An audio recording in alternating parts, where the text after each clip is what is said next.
All right, you can blame that one on Darian's mic. That's why we're late this time. We're unmuted, by the way, everybody. So Darian, please whisper. Show him what's going on. How do I sound now? he's Do I sound really whispering loud? right now, and he sounds as loud. Like he's literally peaking it on the OBS right now. See, look, here's my mic settings. It's just in the middle. It's not gaining. It's nothing special. I don't know why it's sounding like that. It's nuts. I mean, so maybe, I blowing gotta talk your like mic this. out every We week need to for the give last everyone a 3 warning years. for the lightning round tonight. Anyways, I just gotta talk like really softly the entire time, like it's like NPR or something like that. And This is a new side of Darian we never heard before. and just warning to everybody on Spotify and iTunes right now, like just warning for when we get to the lightning round, Darian's going to completely destroy your car audio system. But anyway, enough about us. We have guests. Would you all like to just introduce yourself? Because obviously they don't know who the hell y'all are. I think that Twitter replies beg to differ. Yeah, hi, everyone who said they wouldn't watch and is definitely watching because I'm on right now. I'm David Land. I'm the resident IndyCar, I guess, expert. This is my camera guy, Kyle Cuthbertson. Say hi, Kyle. Hi. And hopefully we can help guide the IndyCar side of the discussion tonight on what is a reduced Memorial Day weekend with no F1 at Monaco, which is going to be very weird. First time that's happened in probably, I think, 20, 25 or 27 years. So it's really weird that it's just going to be the Coke 600 and the Indy 500. But hey, it's better than last year when only the Coke 600 happened this weekend last year. Yeah, that is Wow. true. I swear you started that out like an AA meeting. Say hi to Kyle. Hi. Yeah, Hi, Kyle. I watch IndyCar. So, David, I have to ask you this: Are you coming to us from your house or your lane tonight? Somebody called me David Lane today, and I think it was completely unintentional, but I did find that funny. This is this is the Casa. It's definitely not ready. In fact, what's really weird is that I actually am having to stay in a hotel room, and Kyle actually gets to stay in my house because, as it turns out, ants like chocolate pie. And unfortunately, I put a chocolate pie in my clothing bag, and I put my clothing bag next to my mattress that I'm sleeping on, and the ants got all over my bed. Wow. So, Wow. and my washing machine doesn't work yet. So I'm kind of in the unique situation of where I pretty much have 12-hour days every day trying to be pulled in all these different directions because it's the Indy 500, and also having to try to get this house ready to go to be livable. So it's been quite an adventure, but I wouldn't trade it for the world because this month has been eye-opening. It's the first time I've been in an IndyCar paddock pretty much for 2 years, and oh boy, there are some big eyes watching. I'll just say that. Scary, but exciting. For those leaving super chats, we'll get to them at the segment at the top of the hour. But in order to get there, we probably should start rolling into what happened this past week. I just have to ask it because it's still puzzling my mind. I just got to ask David, why did you put chocolate pie in your clothing bag? Yeah. It was straight up a mistake. It was just I was moving. So we had a hotel room to kind of make the initial preparations on this house because I mean, it needed some work, and we were doing that work. In fact, that's why I was probably silent for the first couple of weeks of May because I was painting and hammering things and mowing things and weed whacking and all that sort of stuff. But I just had a snack pie, like those things you get at 7-Eleven, and I was just, in the rush to leave the hotel room, you just throw it in your clothing bag and you forget to put it in the kitchen, and then days later, because you've been so busy, it ends Okay, up. so you're talking about like a little snack, but I thought you was literally talking about you prepared a nice big chocolate pie with like clothing Took it off the bag. windowsill. There you and put it in go. your bag. I didn't leave it pie in my bed. My bed is in advance. Well, I think part of the reason too is that the room that I'm staying in, which will eventually be my living room, is actually lower than the rest of the house, and therefore the rest of the house doesn't really have a bug problem. It's just this room over here, and it's just lower, therefore it's closer to the ground, therefore it's easier for the little critters to get in, and Interesting discussion to start the Memorial Day weekend Yeah. NASCAR Weekly podcast. Well, while you're at it, lick that National like Geographic. Yeah, lick that like button for all the ant discussion, man. This is good Nice. content. This Click is the like button, everybody. How do I home sound? improvement with Bob Vila here. Do I still sound loud, guys? Do I still sound really loud? Sounds better. For your I think. standards, though, like you're quiet right now, so yeah. All right. See, I'm trying my best not to blast you're anybody. talking louder than you were, but it doesn't sound louder than you were. All right. Well, so it should be all right. Let's get on into COTA this week. You know, I know that three of us were there, but I'm going to start this one off just because I want to start it off with a little chaos here, and have people who didn't go to COTA tell me about the race. So Danny, I want to start with you. What were your thoughts on the COTA race this past weekend, like the Cup race at least, because that one was. A lot of this was done for me listening. Me and my wife had a day on the boat, but we had the race pulled up and we have a fish and ski boat, so it's got a radio sound system in it, so we're listening to the race while we're out on the water. But it impressed me a lot for Austin Cindric to stay out in the lead as long as he did at the beginning, while basically still on slicks in the middle of pouring rain. So I'm not necessarily the biggest Austin Cindric fan, but that made me respect him a lot more. And I feel like he is going to be, for sure, somebody who could put an end to Chase Elliott's reign on road courses. Pardon the pun there. Smooth. No pun intended. Smooth. Yeah, I have to admit that, like, just being there in person, I actually thought they started on rain tires, to be completely honest with you. Because You did. Some did come down and switched right before the green flag. They were given the option, if I'm not mistaken. I think it was like the Hendrick guys all rolled down pit road and took off their. I thought some of them took off their rain tires and put slicks on, and then they had to come back in like 2 laps later because they were sliding all over the place. Eric, so you were in what, turn 12?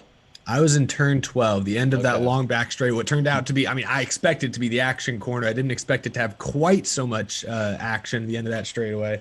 But, great seats. You can see probably 65% of the track. Really, you could see everything but the front stretch and like the farthest, I don't know, I guess turn 11 is really all you couldn't see over there. But kind of to echo what Danny said, I was impressed by Cindric staying out on slick tires as long as he did.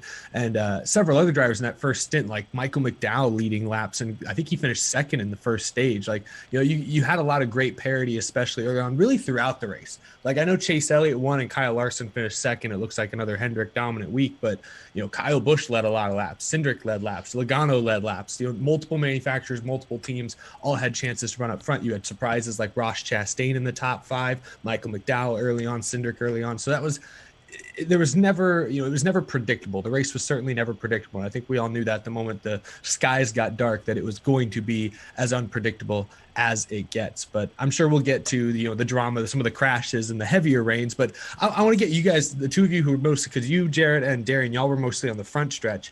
From where your seats were, like, what was the rain like? For me, basically, the moment the pace laps began, it started to sprinkle very lightly. And it really just, for almost the entire race until the final red flag, when it picked up a little bit, it was just a real light but consistent rain. Like, I had a poncho on in my seat, but I almost didn't need it. Almost. And it basically stayed like that the entire race. So the track just steadily got more and more wet. But I don't know, like, because the track's so big, like, what was the rain like in your seats? It was like front ways, heavier. sideways. It was Wow. everywhere. Yeah, it was really bad. It was a lot heavier on our end.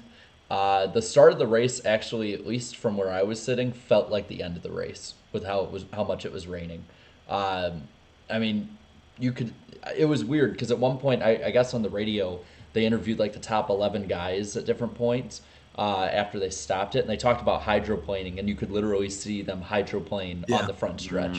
It was absolutely insane. I've never, like, Darian and I think like probably a dozen times said this is the oddest race I have ever been to. That was the wackiest Cup race or NASCAR race in general I've ever been to in my life. I mean, they had to change. I mean, like most of the field was changing tires before even one lap had even taken place, and then like some of the people running up front too. Like, I mean, Bubba Wallace was running like P3, like stage 1 and stuff. I'm like, what the heck is going on here? So like, it was like wacky seeing that just in general. Corey LaJoy got a top 5 in a yeah, stage. he was like stage 2. I was like, whoa, what's going on there? But then it started getting like, it started transferring over from wacky to like damn near basically stupid at some points, because it was like really pouring. And like the thing about Circuit of the Americas is it was built for Formula One and like IndyCar, those types of racing. And NASCAR, like typically their road courses don't have like really long straights like that. And that was why Harvick. That was why Harvick had slowed down, because the spotter apparently had said check up, and apparently he couldn't see. So Bubba slammed it into the back of him, leading to that 4-car wreck. Which apparently Fox didn't even get that. There wasn't even a replay for that. Well, was it's there? more that because I made, some may say, either the good decision or the bad decision to watch door bumper clear today, and they were talking about it a little bit, and they said that like, you'll hear on Radioactive Bubba's spotter being like, I can't see you, check up, we're wrecked. Like as soon as he was able to see him again, he was junked. So I don't think the cameras were actually able to catch it. That's David, really Kyle, I want to stuff. ask you guys, like, what's your guys' take on it? Because you probably have more experience as a fan with rain races than we do, and I kind of want to know like where you gauge it. Well, I remember, this was during Indy 500 qualifying, so it was really tough to kind of watch both. But I do remember that specifically Kyle kept looking at Twitter and going, "Hey, David, there was a big one." I'm like, "There's a big one." That happened like Like, what are you talking like about? 3 times. And it was just, and correct me if I'm wrong, I think NASCAR has raced in fairly light rain conditions before, but was this the first really heavy rain cup race? No, For the Cup Cup race, yeah. For the Cup Series, yeah. The For only the Cup faithful Series. race for the Cup Series would be the Charlotte Roval last year, but even then, it was like basically dried the entire race. Yeah, this was The like the Xfinity first race heavy. that was worse that year. Mhm. Yeah, that last one- year. Right. I don't know. I don't know which one was really worse, that Xfinity race or this one.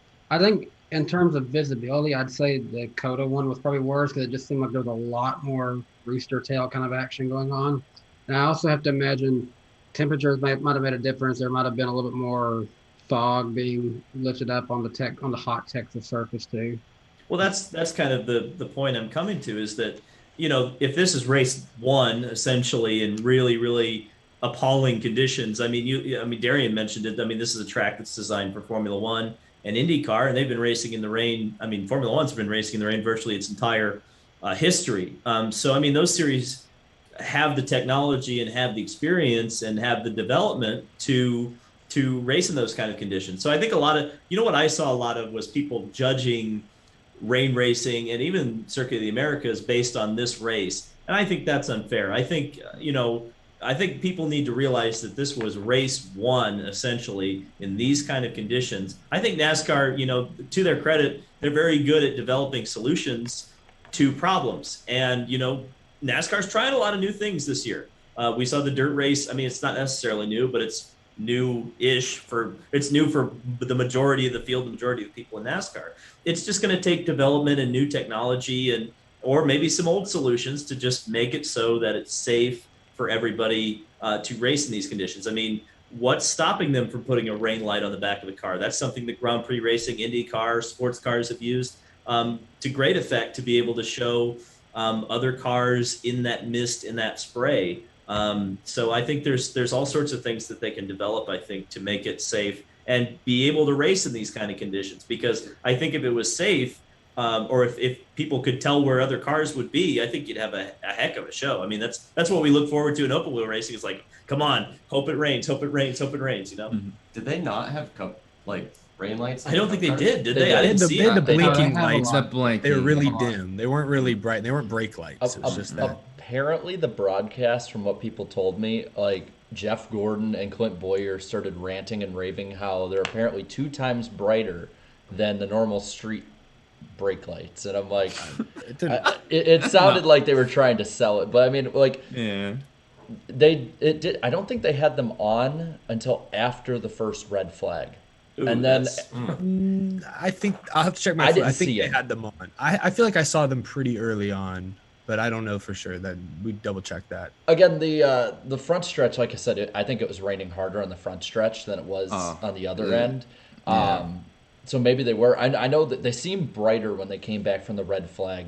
But it kind of, talking about this, rolls into what I wanted to talk about next, was what solutions do you guys see? Because I've seen things thrown around like give them brake lights and headlights, give them underglow, just lighten up, like lights on the track more, like anything. One of the coolest ones that I saw was like the idea of an LED strip like right under the spoiler. Like I kind of like that idea. Does that. Yeah. But the only problem with that one is if you do have a rear end collision, that's destroyed and then that's gone. I know what they tested, not today, I think it was Monday, and it might have been a bit yesterday at Richmond, was mud flaps to see if that would work. I heard some drivers, I thought it was really interesting. I think it was Larson afterwards saying that actually the tires, the rain tires that Goodyear brought, like held up really well. Like, you know, yes, they were slipping and slide, but it was very drivable even through a lot of the standing water. It really was just the spray that really cost them in the high speed portions of the track. So yeah, I heard people say mud. I think it was Allmendinger was the first one I heard mention something like a mud flap. Maybe it was Logano, or maybe a different diffuser or something like that. You know, I feel like the moment you start adding big pieces of stuff to the back of the cars, that's going to affect aerodynamics even at road courses. And then, you know, I just think back to Watkins Glen with the big spoilers was the most unfun Watkins Glen in a long time, aside from Chase Elliott getting his first win. So, you know, anything they do to the back of the cars, you're worried about alternate effects that or unintended consequences there. But you know, I think the bigger question is, will they change the cars? The second question is, will they just change their criteria for what conditions allow green flag racing? You know, after the Xfinity Roval race last year, which again, I wasn't at that race in person, but on TV, it looked like it was raining heavier. So that was a lot more standing water. They said afterwards, okay, yeah, maybe these were unsafe. We should have called the red flag a little bit sooner there.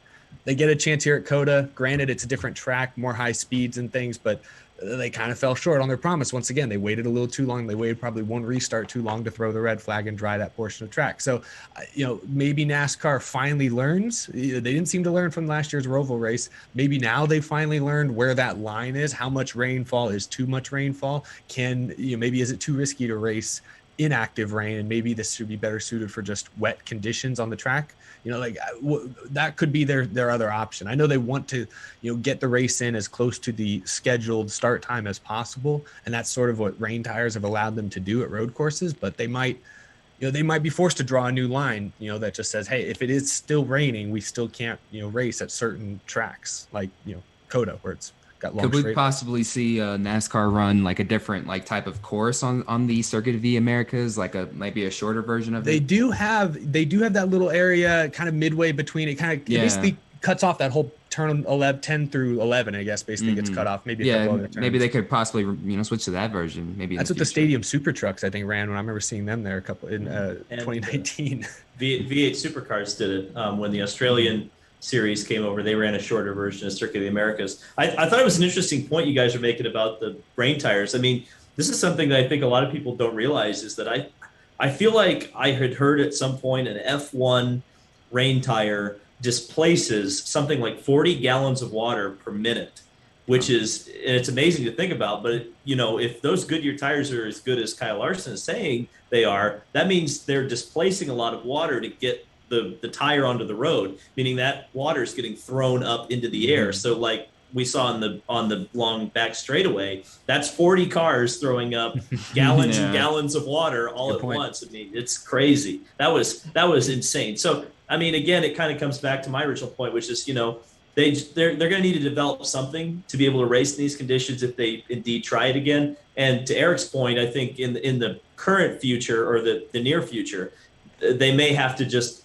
evaluate and realize the limitations of the vehicles in their current state and develop things and new safety devices or new ways of thinking to actually achieve racing in these conditions. What I'm personally worried with, because I know we keep saying, you know, what line is the line for it, is that as soon as NASCAR draws an arbitrary line in the sand of, okay, we got to stop the race at this point or slow it down or change something, you know for a fact that immediately half the fan base is going to be pissed about it. Because like we were like Darian and I were sitting there, And when Elliott had the lead and it started raining a little harder, It's we're over. like, We're yeah, like, we're it's like, over. they're totally going to call the caution too. Yeah. And I don't think that they did it specifically because Elliott was there, because I think it was the right call. it was. I think, I kind of agree with what a lot of people were saying that were there, that basically once you stopped it, that was it. Like, it was raining too hard. They wouldn't have been able to get it back to the way it was, just because they'd be packing up all the cars together again. I want to ask, the decision to make him go single file. Now, people have gotten on me about this because I personally think it didn't matter, because now you're just lining them all up behind one another anyway, and you're just doing the same thing. They're just not 2 rows of it. I want to ask you guys if you think that's something they should just do whenever it rains, or if I'm completely in the wrong on this one. I think, I don't know if that really helps, because either way, in that kind of condition, you got guys you can't see, they're out of control, and you just stack them up single file. They're just all stacked up single file doing the same thing.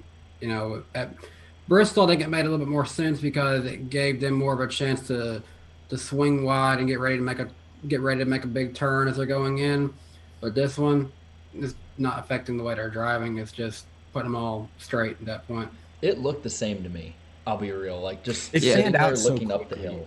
It took 5 seconds, a second for them to already be fanned out 3 and 4 wide the way they would have been otherwise. So I don't think it was necessary, but maybe it was just NASCAR trying to look like they were taking it seriously. Yeah, I was just gonna equate it to that too, Eric. Like, I guess NASCAR just wanted to show, like, hey, we're at least doing something here. But I don't know, it really didn't make a huge difference to me. I'm sorry. I have the chat down here on my phone, and I just looked down and saw Jar Jar Binks is in the chat, so that made me laugh. I'm sorry. It's funny, man. We'll read it in super chats. Like, oh, thank God they wrote it like Jar Jar. Okay, good. We'll read that in super chats at the You're top. gonna have fun reading that. Oh God, I want to read that so bad. Just if you have the chat, just scroll on up. No, but okay. So rain aside, Elliott wins. I want to ask you guys, because he has struggled to be up front this year. I don't care who goes first on this one. Is Elliott basically, I won't say back because he's still run well, but has Elliott kind of got the monkey off his back that the rest of the Hendrick drivers have at this point? He has finally, yes. There's a lot of talk about him being a, quote, weak leak or something like that. But, it goes out this week, wins on a road course again, and you were saying during the race there, like, my gosh, Elliott is so good. He's just so damn good. He's just making his way through the field, Like, Kyle Busch was leading large chunks of that race, and David, he's going off. Dude, shout out to Jar Jar Binks, man. That's fantastic. That's just fantastic. 2 weeks in a row. They were also in the super chats for me last week. But even though Kyle Busch was leading large chunks of that race, I just had a feeling, I'm like, Elliott's going to be there at the end, I was really surprised that Larson was able to kind of keep up with him towards the end, too. And shout out to Kyle Larson. He is starting to become this generation's Mark Martin in a nutshell, man. Just P2 after P2 every week now. Three straight second place finishes. Oh, my goodness, man. But back to Elliott, it's good to see him finally win, get that monkey off of his back, finally be the final car in the Hendrick stable to win. I really didn't imagine that during the offseason. Like, oh yeah, Chase Elliott, he'll be the final Hendrick car to win this season. And not necessarily because I thought it would take. I thought there was a chance it would take him 10, 15 races to win a race, but the fact that Byron Bowman has 2, didn't see that coming this year at all. Yeah, I didn't see that either. Yeah, I didn't see that coming either. See, but you compared Larson to Martin. And there's actually another comparison to a driver from the 2000s and late 90s that I think of with Elliott, and it's Tony Stewart, because he always starts off kind of all right, good, but at the end of the year he's always at his best, just like Tony Stewart was. I mean, if you remember, I think in his championship season in 2005, I think Stewart didn't win until he stepped it up in the summertime. Third, to halfway through the season. 2011 was the same way. If you look at Stewart's career, it's very rare he won in the first 10 to 11 races. And Elliott, to a large degree, is kind of like that too. I mean, I know he won at Talladega, I think, in 2019. But aside from that, that's one win compared to the second half of the season. He just turns it on. It's kind of like a Jimmy Johnson effect in that way too. It's like there is certain parts of the schedule that is better for certain guys, and there's certain parts of the schedule that is awful for certain guys. Like, I made the point last year, and it was obviously ended up being true. Like that first part of the playoffs is awful for Ryan Blaney, but then there are other parts of the schedule that is perfect for Ryan Blaney. So, moving on a little bit, unless anyone has anything else about Elliott, I want to go on to the other two races. Well, yeah, the other two races, then we'll get to the poll. We really have only one thing to say about the Xfinity race is that Kyle Busch just KFB just dominated, did his thing. I'm sorry if you had a big monologue planned out for that. Yeah, okay. I was gonna go to the truck race. Yeah, I will say against KFB in the Xfinity series. I will say I thought it was interesting that the only dry race of the weekend was maybe the most boring race of the season. I will say, as big a fan, I bought the hat. I'm as big a fan as I am of Circuit of the Americas. I will say that's. Like, it wasn't just because Kyle Busch dominated. Nobody was doing anything midway through the field either. Like, Harvick started like 17th, drove up to like 12th. Whoa, wait. Hey, Jared, we saw Herbst. He was entertaining. Yeah, he was entertaining during the race. Oh, boy. David and Kyle, y'all missed last week unless you watched it. I went on a giant Riley Herbst rant for like 5 minutes. Just oh no. And he was in the chat, right? Like, surely. If he was, he surely logged off. He's Jar Jar Binks. That's great. But I went on this big Riley Herbst rant, right? And some people tagged me during the race because he was actually making up spots at one point. Which again, I'm not rooting against the guy. Like, I hope he does well. But I leaned over to Darian with like 3 or 4 to go, and I go, "You watch. Riley Herbst is going to finish 14th, and I'm going to have people that are going to be coming at me, even though it'll probably spin." And that, literally, as I say that, he spins on the screen. Him and Myatt Snyder, they were duking it out there. Spinning on the He screen. was in 14th place. Yeah, he was battling for it. And I go, "What did I tell you? What did I effing tell you?" And that was the second time he spun. That was the second time he spun in that race. Every time I bring him up, he spins. It's amazing. Yeah. The chat is just brutal right now. Jared, oh my goodness. Wow. Jared has that is Riley Herbst thing. If I say Bowman will suck, he's probably going to do great or win, and that he almost won again. Like, he was the person who had to lead before he finally pitted, and Elliott got it like only a few laps before they called the race. So that almost happened again. So I guess there was something to talk about with the Xfinity race. Yeah, a little bit. But the truck. I have one question about the Xfinity race. What in the world was Noah Gragson doing at the start? Did anyone else see him just in the middle of the right side curve in turn 1? Yeah, I got that on camera. What the heck was up with that? I missed it. What did he do? He was trying to be a hero, I guess. I don't know. I think Kyle Busch did it at the start of the Cup race too, because I noticed when I recorded both, the starts, or like all 3 of them in the weekend, and I noticed they did like the exact same thing at the start, and I have no idea what they were doing. I was so confused. Yeah, I don't know.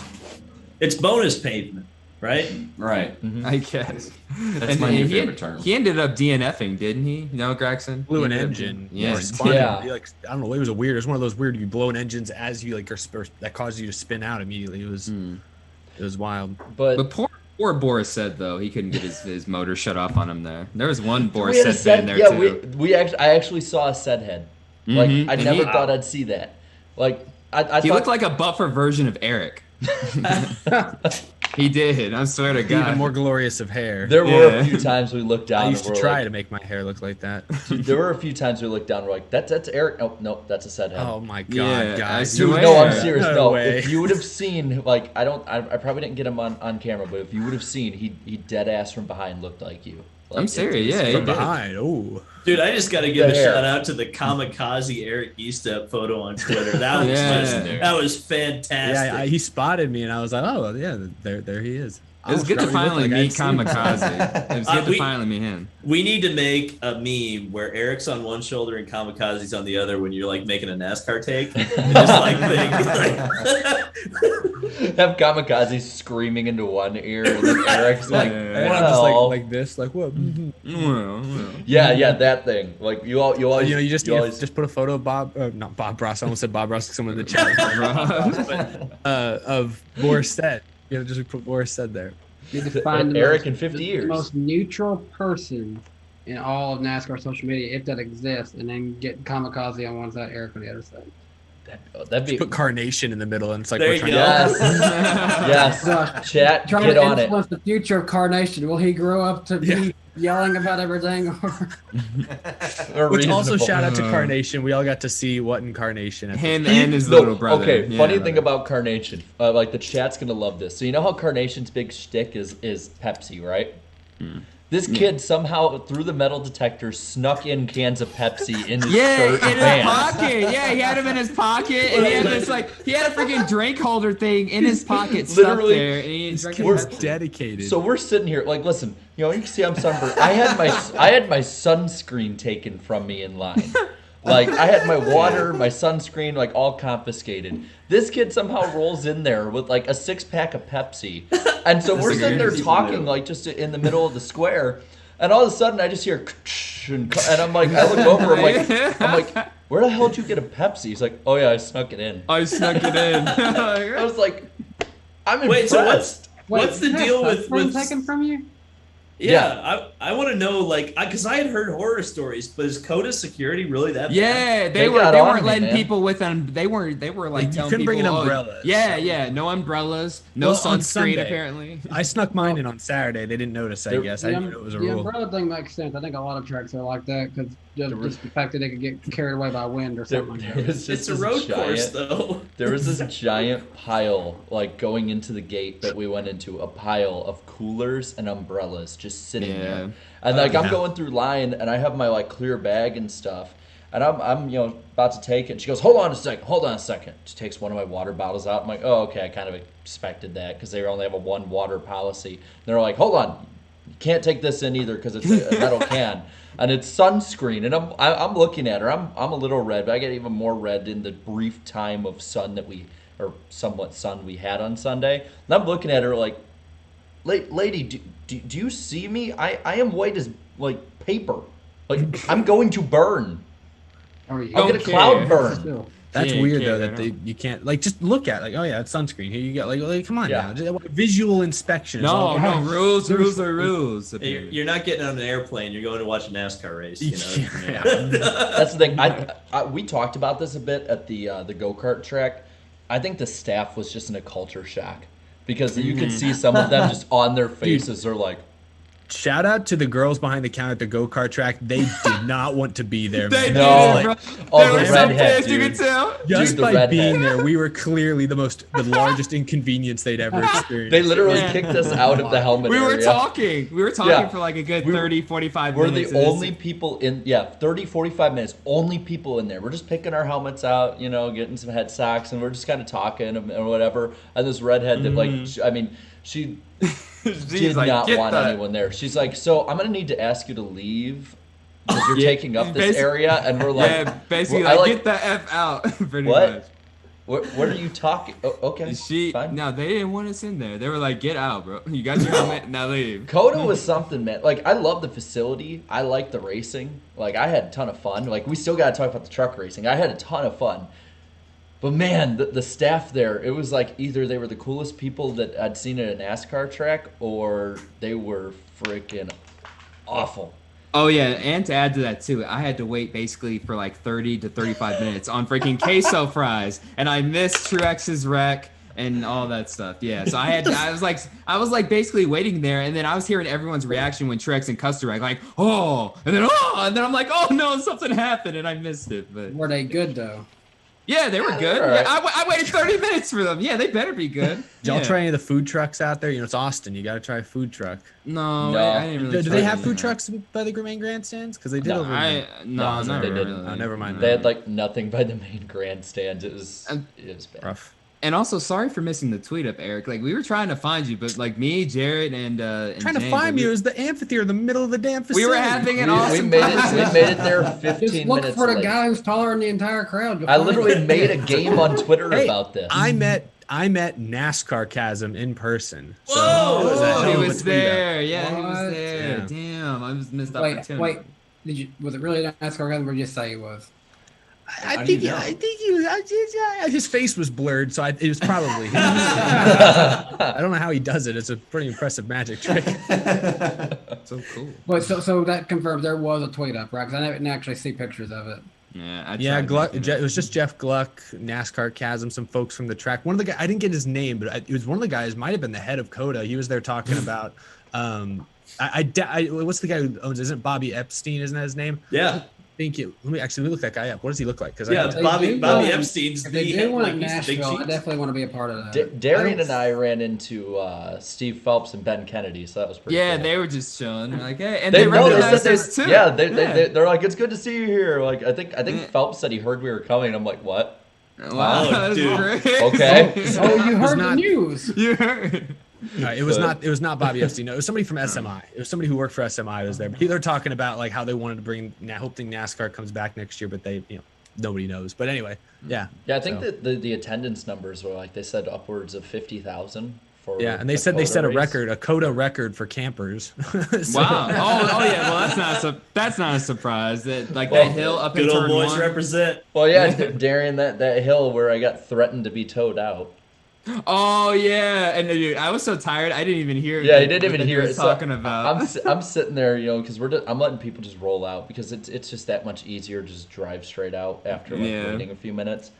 And I knew there was a guy behind us, but there was enough room he could have pulled out. And he knocks on my window and he's like, "Can you move, please?" And I'm like, yeah, sure." I'm like, "You can go around it. I don't care. Fine." And he's like, "Well, see, we don't have enough room." And I like looked back behind him, and there's no one there. And And there's I'm like, okay. literally not a single car in sight. And he goes, "So it's either you move or we call the tow truck." And I'm like, "Excuse me?" And so I'm like, "Fine." And I just and Darian looks at. I saw you, Darian, look at me. You're like, I was on my phone. I was like, "What?" Well, he's looking over. He's like, Why are you mad?" Not like he didn't hear.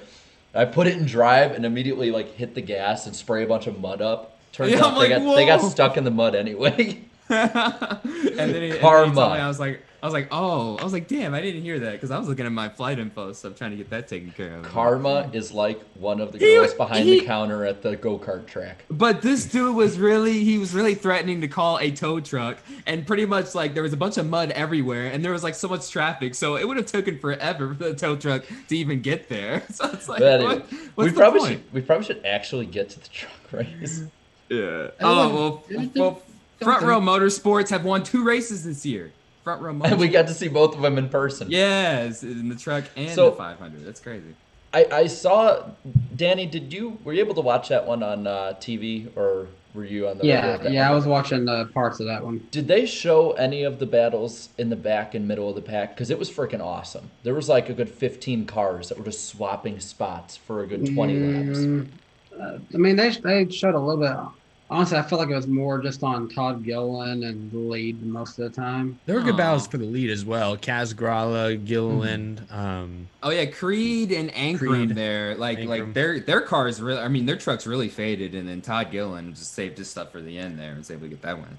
Yeah, because I saw people saying the race wasn't that good, and I'm like, what race were you watching? I think Darian, was- didn't you put out asking if they'd shown that battle? Yeah, I had tweeted something, and there was like, yeah, especially like the very beginning of stage 1, like amongst like I guess I would say maybe 7th all the way up like down to like maybe 15th or 16th. They were basically like duking it out pretty much, and I'm like, hey, are y'all seeing this? And they're like, no, I wish we could. You know what I mean? But, so we have once again, FS1 doesn't show the action. So.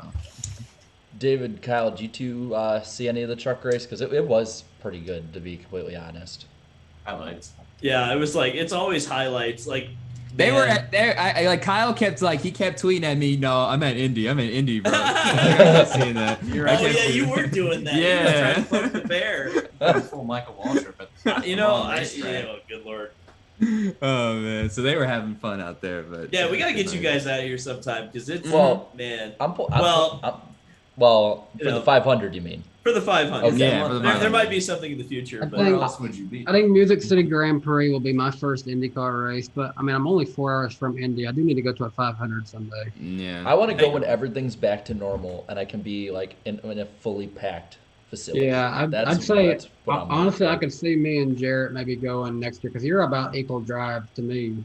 Yeah, I think we're like both 4 hours away. Like I think it's like to the minute we're actually the same distance. and there's away. definitely a place you can crash. Sweet. Oh yes, nice. Sweet. Nice. Look Okay, at so that. definitely With so or without 2022. ants. Yeah. Without Yeah. ants, the ants will be gone. Will it The be ants are purple? not invited. The ants are kicked out. They're Please do gone. not bring chocolate pie, guys. I No, you guess bring, I, no. I want to be very clear here. You can bring chocolate pie. Just put it in the fridge. What's funny, ironically, I actually ate a chocolate pie the night he found it. I bought my own chocolate pie and ate it. Because he made fun of me. I was going to buy a chocolate pie, and he was like, Do you Who knew really want to chocolate make that life pie? choice? Who knew chocolate pie would be the topic tonight? Yeah.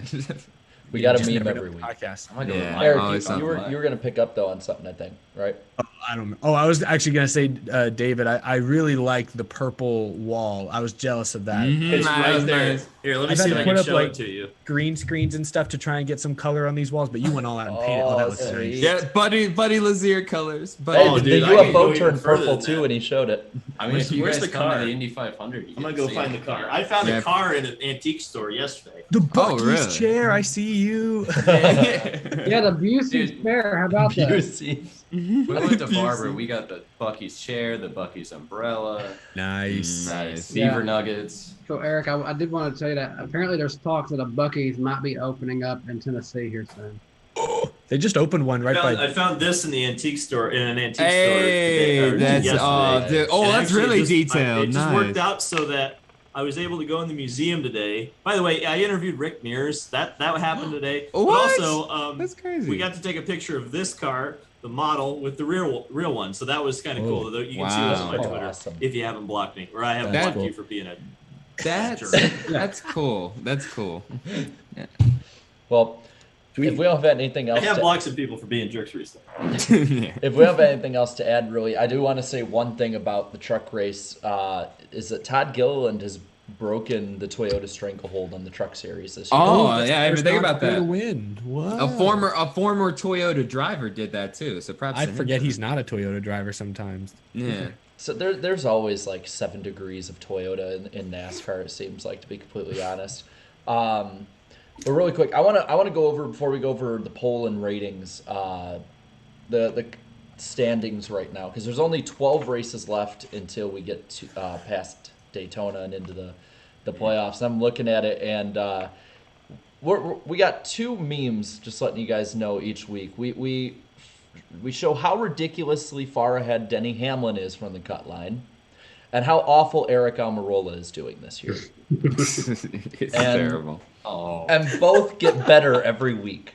Yeah. Or worse. Both Wait, getting is further Danny apart. drinking orange juice? Hang on, is Danny drinking orange I was juice? about to ask. He's been drinking orange juice. Because I gotta This call is, that out. This is it's aqua fresca. I think is what Clay said. It sounds like a pineapple juice. Oh, okay, so pineapple Because juice. if it's orange juice, you get in trouble in May when you drink orange You're juice. It's got to be gonna- milk. You gotta drink milk in May. Oh yeah, because what's his name? I had a Fittipaldi milkshake. did that, right? Does that Yeah. count? Yeah, sure. A milkshake. You know, Graham Rahal, when he was sponsored by Steak and Shake, actually promised to drink a milkshake in Victory Lane if he won. Oh, I'm That'd so have been like- disappointed he didn't. Would that have been like sacrilegious, or would that have been like people not on Yeah, board with that? probably. Okay, he can take a sip of the milk, but then he's got to take it and say, "Okay, blend us into milkshake, please." Yes, Yeah, that would be he won. fantastic. That would be awesome. That would be like legendary. But I mean, it would make sense because his dad Bobby drank a Budweiser before. Yeah, he that's drank something no one talks about. Is that Bobby Rahal was swinging on a Budweiser way before he swung on the milk. But whatever. Whoa. Yeah, we'll make fun of Emerson Fittipaldi some more. Okay, so really quick, I want you guys to give a guess here. How far ahead is Denny Hamlin right now? He's probably like 400 points now. something No, he's not that. Dang, man. like that. He's that good. All right, so like 350. 265. 190. 150. Googled it. Oh no. No, I didn't Google anything. I As was. I tell you, looking, I was like, Kyle? what is it? 180. 301. Oh Lord! Oh, let's go Wow. 350. Let's go. Literally think doubled Darian was my closer. guess. Good God. Let's go, So dude. he's 301 over Matt DiBenedetto. He would have to lose 26 points a race to fall out at this point. Just Denny, win go on already. vacation already. No, what's up with him? Just freaking win a race already, man. Like, you're so far ahead. So I think he's safe. I think he's safe. Yeah, he's fine. And I think Harvick is too. He's still like 132 up. Honestly, the gap has completely widened now at this point. Dillon's 70 ahead, Buescher's 42, and Reddick is now 38. And then you got DiBenedetto, Kurt Busch, Stenhouse, and Chastain, who are all basically a full race out at this point. But man, you're looking down at Almirola. He's not focusing on the Smithfield enough. Ooh, dude. Dude, there is Smithfield on Santino Ferrucci's car in the Indy 500 this year. Oh, there it is. There is. It- There is. Are we going to have Indianapolis Day commercials soon? I hope so, man. We got to get some promotion going. Yeah. I'm tired of doing it all myself. Wait, Maybe- what? Who said that? Maybe a game. Maybe a game like the SRX has.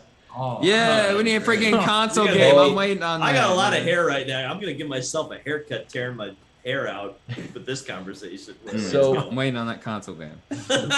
So Just last play F1 and pretend it's IndyCar. You've got it. So- what's Rip Van Winkle? You look like Rip Van Winkle if you're waiting for an IndyCar game at this point. I think.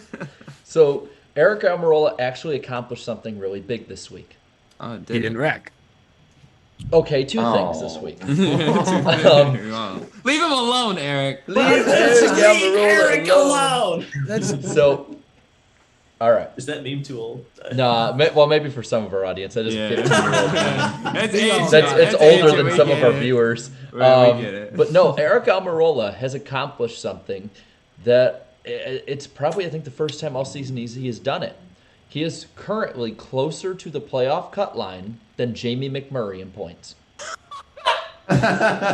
McMurray only made one start this year. Oh He's my. 154. Little Jamie, baby. He's 154 points out of the playoffs at the moment, and he's 148 over Jamie McMurray.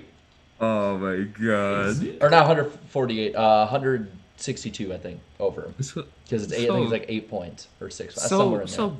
so bad. Jeez. Why? Why him? He's closer Why? to Anthony Alfredo than he is to his teammate Cole Custer, who is right ahead of him. Getting a phone call from California. Should I answer it? Do it. Oh, you got It to. fits the stream. No, I'm not gonna answer it. He's also closer to Corey LaJoie than Cole Custer.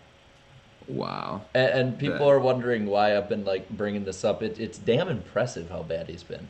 Yeah, this is like I guess the only bad season I could equate this is perhaps maybe Bobby Labonte's in Jamie 2005. McMurray, but- 2011, right there. Yeah, That's what maybe, it yeah. reminds me Like of. this is one of those types where it's like, whoa, it's like you're not just bad, you're really bad, really bad. I'll be honest, looking at the entire top 30 here, 14th through 30th should honestly just go for wins at this point, because as soon as somebody below Reddick wins, everything tightens right back up, whereas like Hamlin and Harvick are good. But like Dillon, Buescher, Reddick, like it looks good now, but I guarantee at least one guy under them, whether it's Benedetto, Kurt Busch, Stenhouse, Chastain has turned it on as of late. Like one of those guys will probably win in the next 10 to 12 weeks. And I think honestly, if you're Dillon, Buescher, Reddick, you still need to win to get in, honestly. With there being 11 winners now. And props to Tyler Reddick too. He had a tough start to the season already. Now he's like got the final playoff spot so far, and basically nearly That's a whole race ahead. Yeah, Wait, I thought despite there was spinning 12 out this winners weekend. now. Yeah. K-Rex He did finished spin out. ninth. Yeah, Or that's eighth. right. Yeah, he had a like pretty good comeback, man. I mean, Yeah. I was surprised he was running up front. I mean, I don't think of him as being like a road course ringer by any means. I did want to shout Oh out yeah, Jordan Anderson. Xfinity Yeah. race. He Yeah. got Jordan Anderson Racing finally got a chance to qualify. Reddick qualified him in the top 5, finished 8th, finished 2nd in a stage, got them some important points. And I think he's Got back a behind top the wheel 10.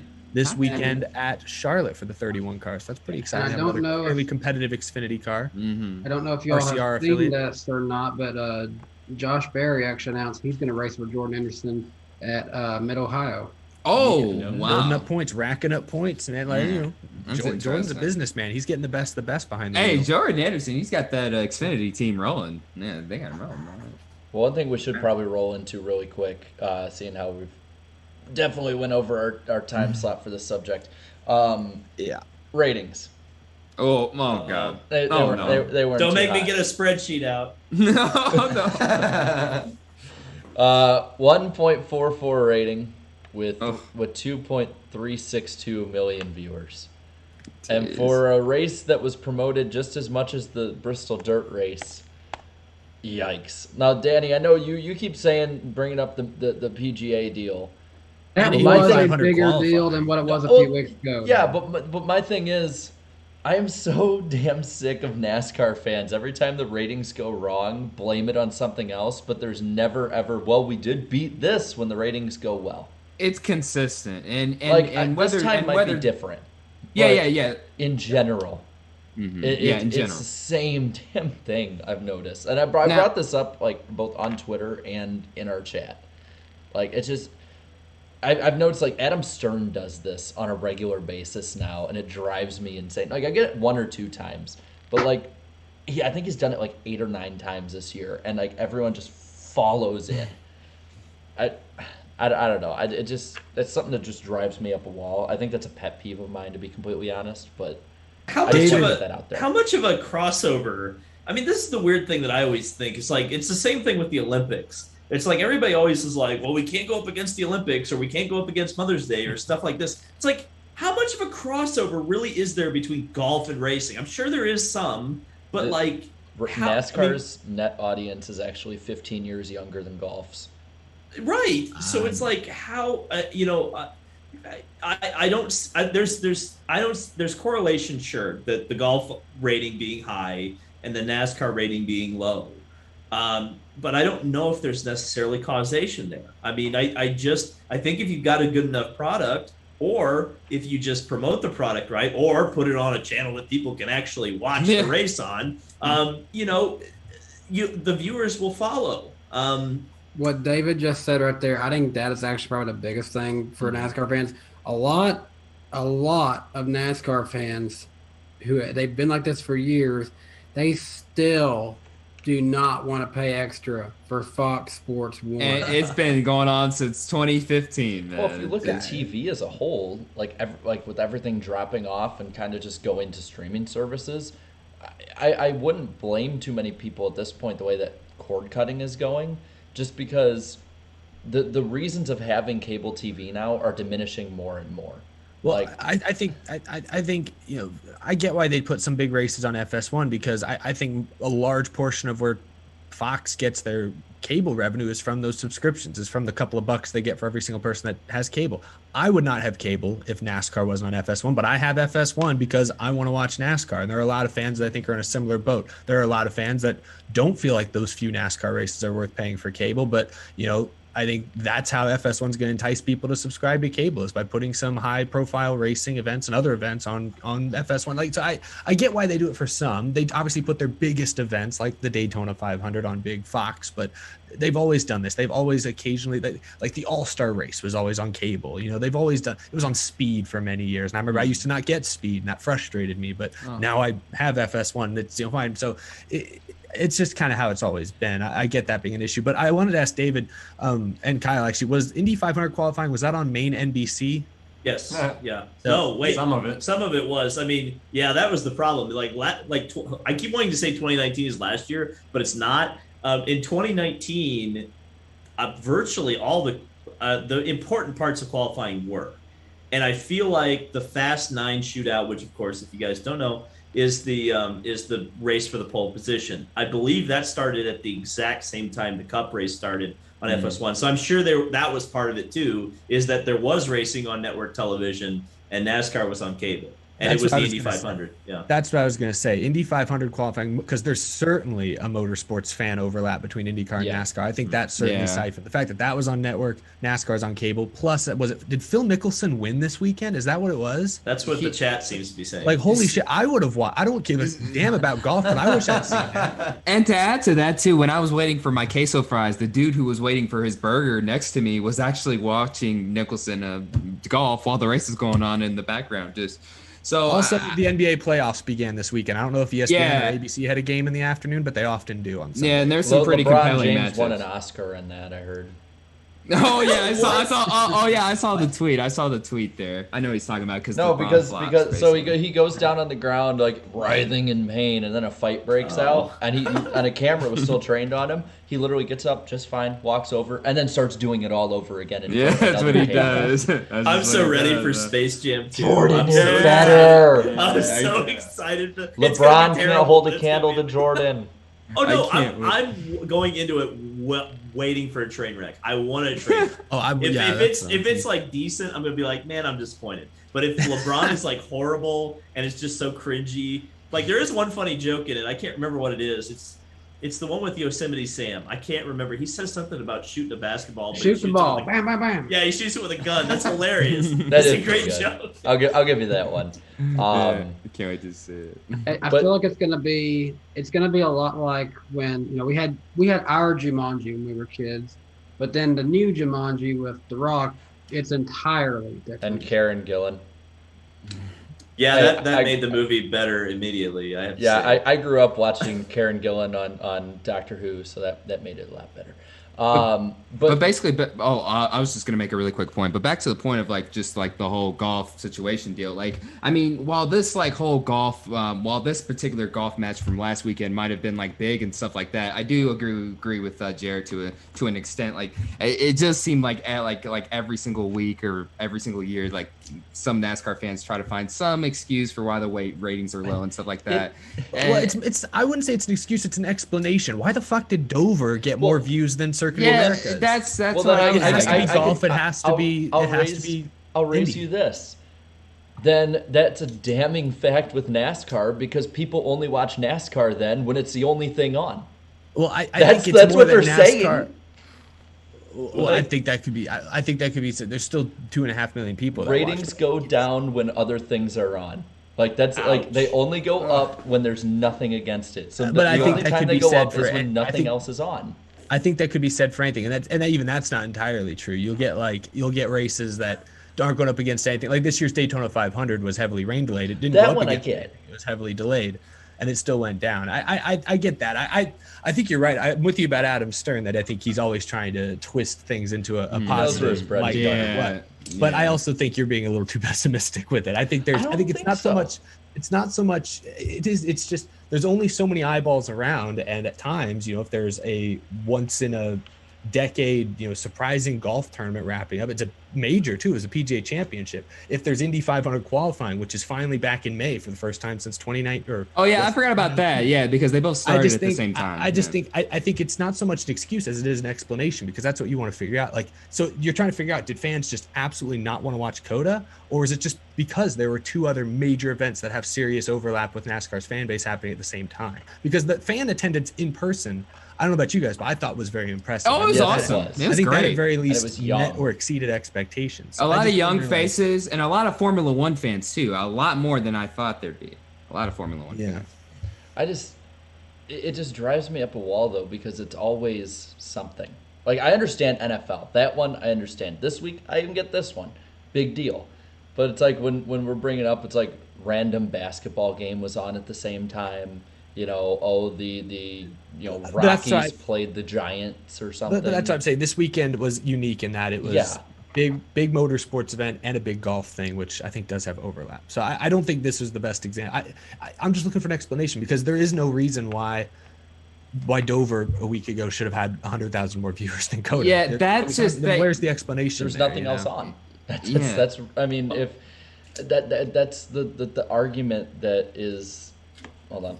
Gonna block you. Yeah. Please do that. Oh my god. Oh, no. Did I say an F-bomb in there somewhere? No. You let one slip and the entire chat went crazy. That was great entertainment. Actually, you know what? Good TV.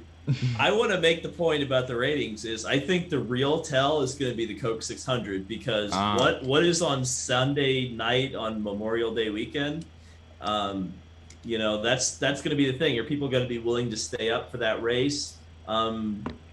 I'd be interested, and it will be on network, right? The Coke 600 is always on network, it's always on network. Yeah. So I think that'll be interesting. I will be interested to see where the ratings fall for that one, especially because last year didn't have the Indy 500. This year will people be racing doubt this year? I don't know. Or will people be more hungry because they didn't have to wake up at 6 a.m. and watch cars driving? That's what I was saying. Monaco. That's what I was saying when I was watching Monaco last weekend. It was that, well, at least the one positive is that I don't have to feel tired watching the Indy 500. You know what I mean? Like, I just felt like every year just get up to watch Monaco and then you're already tired. Basically, you just want to go to bed.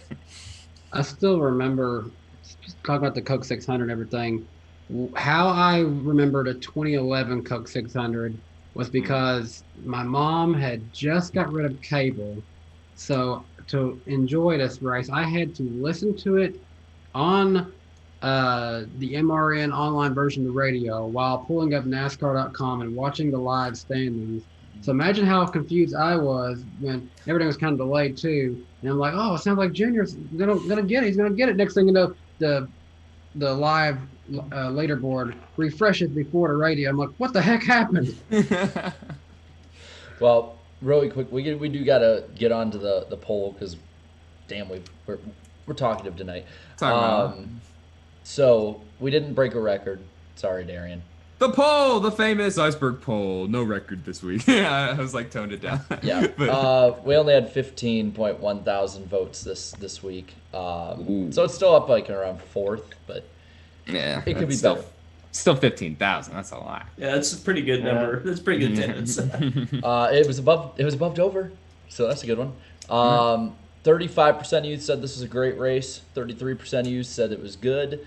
16 said average, 8% below average, 9% said bad, meaning 68% of you thought that this was a positive race, and 17% of you were in the net negative. As for when it comes to comparisons, obviously this is the first COTA race, so we can't compare it to a previous one. But looking through at the past, let me scroll down here. When it's compared to other road course races, it currently is where are the road course races at? It is currently 7th of 8, only ahead of 2019 Sonoma. So, and it's not really too close to the other ones either. So, I mean, we talked about this on the way out between Darian and I when we were streaming, that this was definitely going to be the most polarizing race of the season. And Oh yeah. it pretty much is. But looking at some of the comments here, the top comment is from NASCAR Jack. Says petition to get Jeff and Clint on the COTA cranium shaker next year. Is that what that big spinning thing was called? The thing that you offered to pay me to, and I said no. Yeah. Oh, dude, I Cranium regret. shaker? I regret not. What a riding name. That That thing. is the coolest name I've ever heard. I gotta ride that thing next year. Apparently, they said in the broadcast that they're like, I see our pre-race show next year, and I'm like, Yo, yep, you do that. Red flag the race for heavy rains. I look over. That thing's It's still big, spinning. dude. Yeah. That thing is still going. It was man. like Chicagoland with the Ferris wheel during the lightning storm. They just like, Yeah. screw it. We're making up as much money as we can. Your life be damned. Let's see what else. Those carnies got no chill, baby. Just let you know, because it's going to take a while to scroll that bottom comment, because there's 700 freaking comments on this one. Wow. Wow. Yep, definitely polarizing. Cue the Jeopardy music. Southeast Cup Series says, Truex, I'm going to win. Poor visibility. Are you sure about that? Before the visibility apologizes to China. Kyle Kiesgen says, man, the way that some people are talking, you'd think Kyle Busch won the race. I've noticed Chase Elliott wins have become polarizing to some extent. I noticed this. Well, no, kind of now they always refer to Chase's wins as Mickey wins all the time. Every Yeah, time. that's just kind of fun. Wait, this like is the only one that truly. Yeah, I sucks, know. Yeah, no, But, no, I no. see this actual is people funny. who seem like they're they're discrediting this win, but I just see in general people seem like irritated when Chase Elliott wins. I've noticed that more in the last few Yeah. months. Here's one right here from Ray with a tiger profile picture. Says, it was awful. They only called it so Elliott could get his only win this year because they need fans. And they made up for it. They made up for the Daytona road course fiasco. That's not his only win this year. That ain't. No. Let's see. Raymond says the race was good. The end wasn't. They should have continued the race another day. No, they shouldn't. No, there were bro. so I'll tell many you, laps the moment left. the red flag came out, 60% of the I know. fans were leaving. They were walking Yeah. out. before Yeah, they even dude. called it. Everybody, like, especially you should have seen the freaking Turn 1 grandstands. Everyone was like going down. Fans had called the race. They were Yeah. everyone there was comfortable with the end. They called it themselves. The fans called the race themselves, basically. Rolling Hills says, don't have cable, so our family couldn't watch it. The highlights looked like we missed out, though. It was a It had decent its overall moments. race, I thought. Yeah. I had fun with it. I mean, Yeah, I thought we it were was going to get Good drenched. race. It was crazy. It was fun going up against the weather all weekend, trying to basically. Yeah, because my damn poncho ripped in the wind. Yeah. Sorry for the for wearing a cotton hoodie, Danny, but that's all I had. I'm sorry. My waterproof jacket I got for Christmas wasn't waterproof. Like the poncho I had even ripped too. What am I supposed to do? Did I can't really do- say it was waterproof? It might just be more like water resistant. The tag said waterproof. It said waterproof. The tag did. Oh, wow. All right, I got down to the bottom comment from Scott Bullard. All right, I want to ask y'all, positive or negative? Negative. You already know what has it to be is. a positive Negative. this week. It's going to be positive. One of these weeks it will be. It'll be a Negative. positive comment. Danny, Positive. David, Kyle. It's got to be negative because that's how YouTube's algorithm works. If people downvote the comment, it's going to go to the bottom. So let's Yeah. see. Negative. The race was terrible. The rain was crazy. The drivers drove stupid. Terrible race, NASCAR. Doesn't belong here. Oh, yeah. Oh, that's a really, usually they're funny. That one wasn't even funny. What a pooper. They just get angry. Pooper. I love it. I love it when Well, they that's get why angry. it got downvotes. It was a valueless comment. Yeah. But yeah, that's the poll. Thank you all very much Thank you. for voting. I'll be honest, this next one, you know, I don't want to spend too much time on it, but it's probably the biggest story of the week other than COTA. So we're gonna bring the mood down, everybody. Oh, yeah. Let's talk about abuse. Oh no. Eddie Dahan was arrested a few weeks ago with a charge of battery of a pregnant woman. This is the Jeez. stupidest reason I think I've ever heard for someone basically losing their NASCAR career, because he was essentially what it boils down to being a douchebag at the lake, it sounds like. Well, Douchebag being a. I want to bring this. I only want to talk about this for a little bit, but I want to bring something else, something about this up. Is that from all accounts, it looks like it just slid under the rug because he basically made bail and didn't tell anyone. Just like people are getting on Hendrick for not doing anything. Yeah, about it. that wasn't fair. That really wasn't fair. It's all on Eddie in this case. Let's do our due diligence here. So it was it was leaked onto Reddit, I believe, today. Yeah. And then shortly thereafter this morning, Hendrick indefinitely suspended him from the team, and then they suspended for two reasons. One, for obviously what he's been alleged of is something that's criminal, but two, for allegedly not disclosing to the team within the 72-hour window he had that he had been arrested or whatever it is, as he's apparently supposed to do. So Hendrick is saying that he did not tell them about this, and that's why I guess Hendrick is saying he has been spotting all season, including this last weekend at COTA. He was working with Chase Elliott. So just so everyone's clear, but the actual incident apparently occurred back in September, and I guess he was arrested at the time, but it has faced multiple charges have come up since then that have come up more recently. That's why it's been resurfaced. Wow. But yeah, I guess he's indefinitely suspended and pending an investigation. And Hendrick said they're not doing it. They don't have another spotter lined up yet, but they'll figure one out. This is the second Hendrick spotter that has been not necessarily fired, but has been suspended or cut at some point this year. Remember, Kyle Larson's new spotter got fired a week into his tenure after fans didn't like what he had put on his Twitter feed. Yeah, Get fired a week into you know what I've noticed, at least from the Twitter stuff I've seen, and maybe it's just because I've muted some of the worst accounts about it. I feel like people got more upset that a dude believes stupid things than what Eddie Dahan has done. Because literally, like, the conversation on Twitter, I saw like half of it was, of course, going after him and Hendrick, but the other half was like, well, who are they going to have now? And it's like, man, if this wasn't Chase Elliott, again, I say that over and over again, but this wasn't Chase Elliott, I think that a lot of fans would have a much different response to this one. But I don't blame Hendrick or NASCAR or Elliott or any of them. Like, I'll give them the benefit of the doubt because they've given no reason not to have the benefit of the doubt given to them. How was this even discovered? Like, that's my question. Is that so? This happened in September of last year. It was honestly I'd never seen the Twitter account before, and I can't remember who it was, but he just basically said, like, at Bob Pockers, at Jennifer, at somebody. Just look at this. This is what happened. Because new charges were filed in the last 2 weeks, I think. Okay. Okay. But that also sounds like a whistleblower to me. If it's a new account, that sounds like somebody knew something. I mean, that smells to me a little bit. I did see somebody, I think he was on Twitter, he was a lawyer, though, and he said that, like, if charges are brought up, then there is probable cause still. I'm not going to damn him until innocent until proven guilty, no matter what he's done. But it ain't looking like he didn't do it. I'll say Bob Pockris most of the day has put out a lot of details from the case. He details at least what has been alleged Eddie Dahan did, and then he also puts out Eddie Dahan's wife defending him, and then he also puts out a portion of Eddie Dahan's attorney statement saying Mr. Dahan is innocent of these charges and looks forward to his day in court. Based on our information and belief, the alleged victim swore these charges before a magistrate with no corroboration from anyone else. These unfounded charges have negatively affected Mr. Dahan's career and damaged his reputation, and he is currently exploring all legal remedies, both criminal and civil. So it sounds like a he said, she said. We'll see what comes out of it, but it's if what is alleged is true and egregious, obviously he deserves to be punished. But it's all alleged at this point. And I see there's another tweet from Pocris. They're trying to get surveillance footage to be not published or but brought forth, I guess. Dang, it's got a lot. Well, we'll see. Yeah, we'll see what happens. Not either way, not a good situation. And if he didn't do it, he's still probably going to be a bit screwed when it comes to public perception. If he did do it, screw him.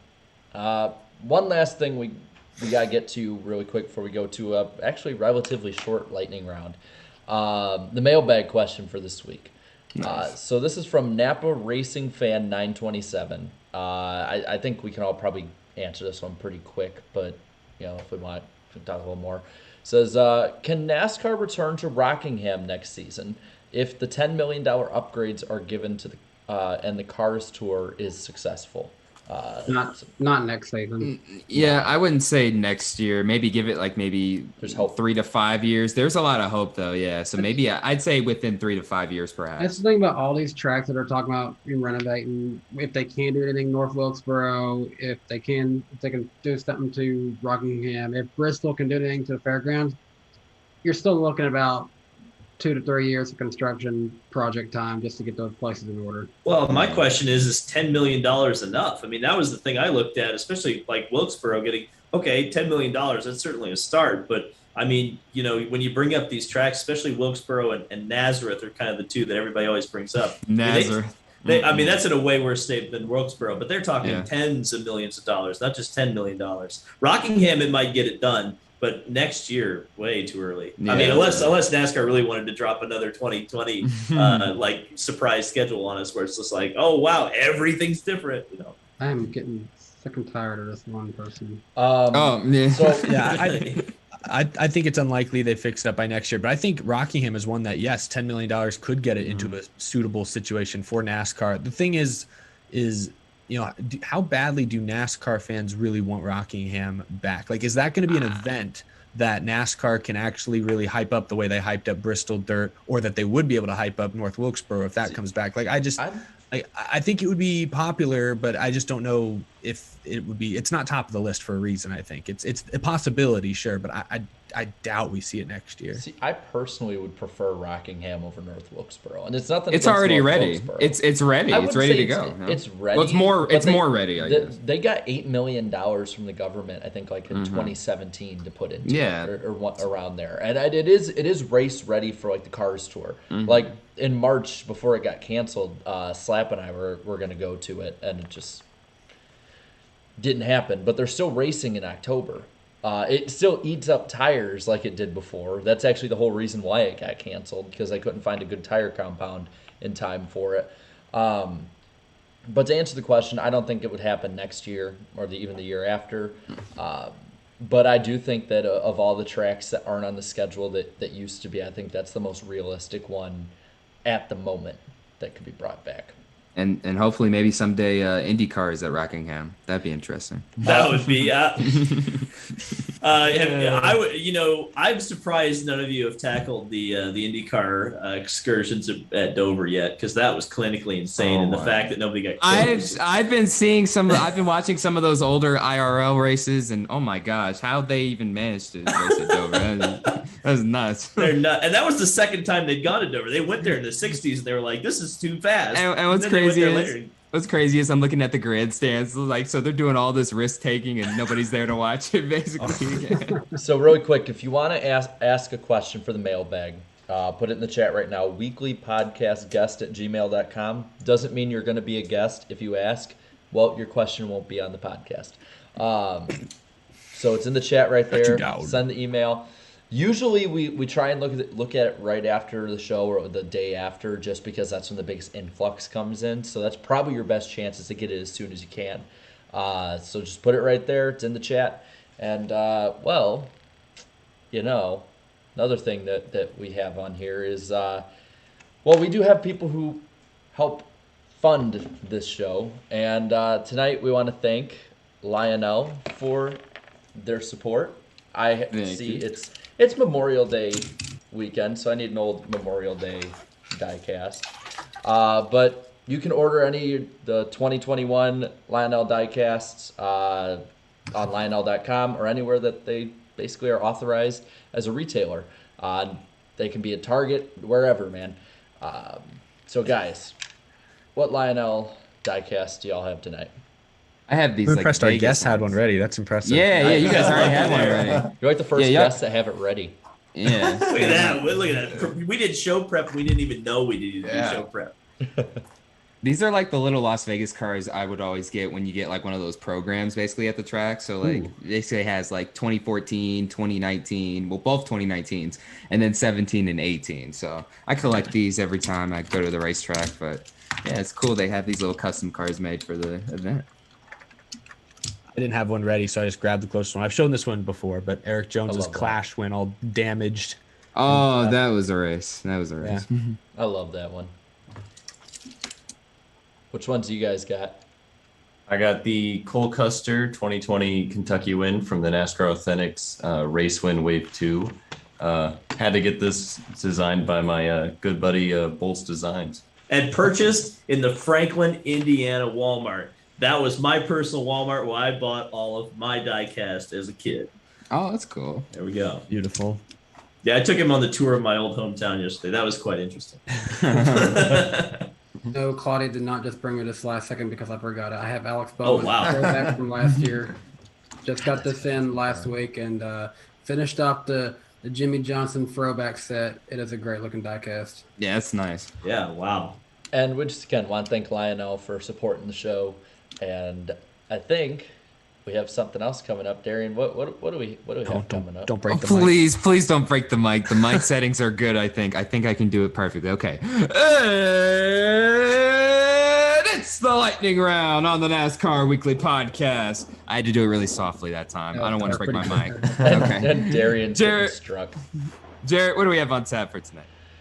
Oh, man. Well, like I said, we don't actually have too awful much, but we do have, a little bit. Looking here at the famous itinerary, as you like to say. The famous, I was about to say the famous Iceberg itinerary. The famous NASCAR Weekly Podcast itinerary. 2311 has signed a new deal with DraftKings, according to Adam Stern. So that's what Denny Hamlin was tweeting about, not Richard Petty going to Toyota.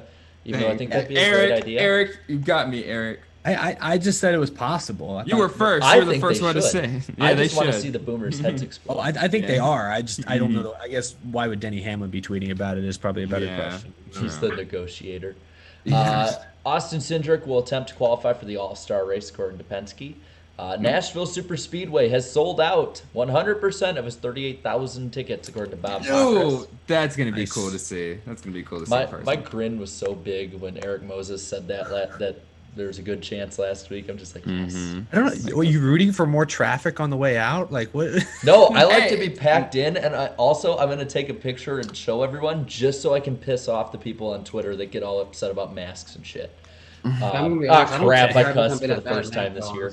Are people still getting upset about masks? Oh yeah, dude! I live in Illinois. Oh my god!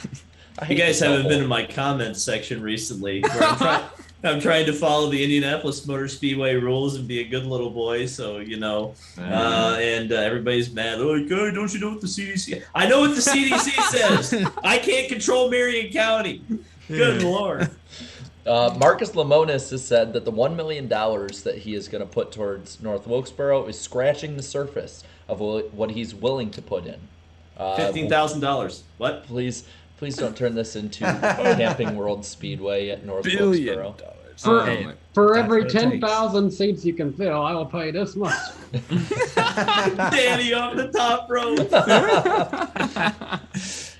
PJ1 is being put down at Charlotte this week. Oh, I didn't see that.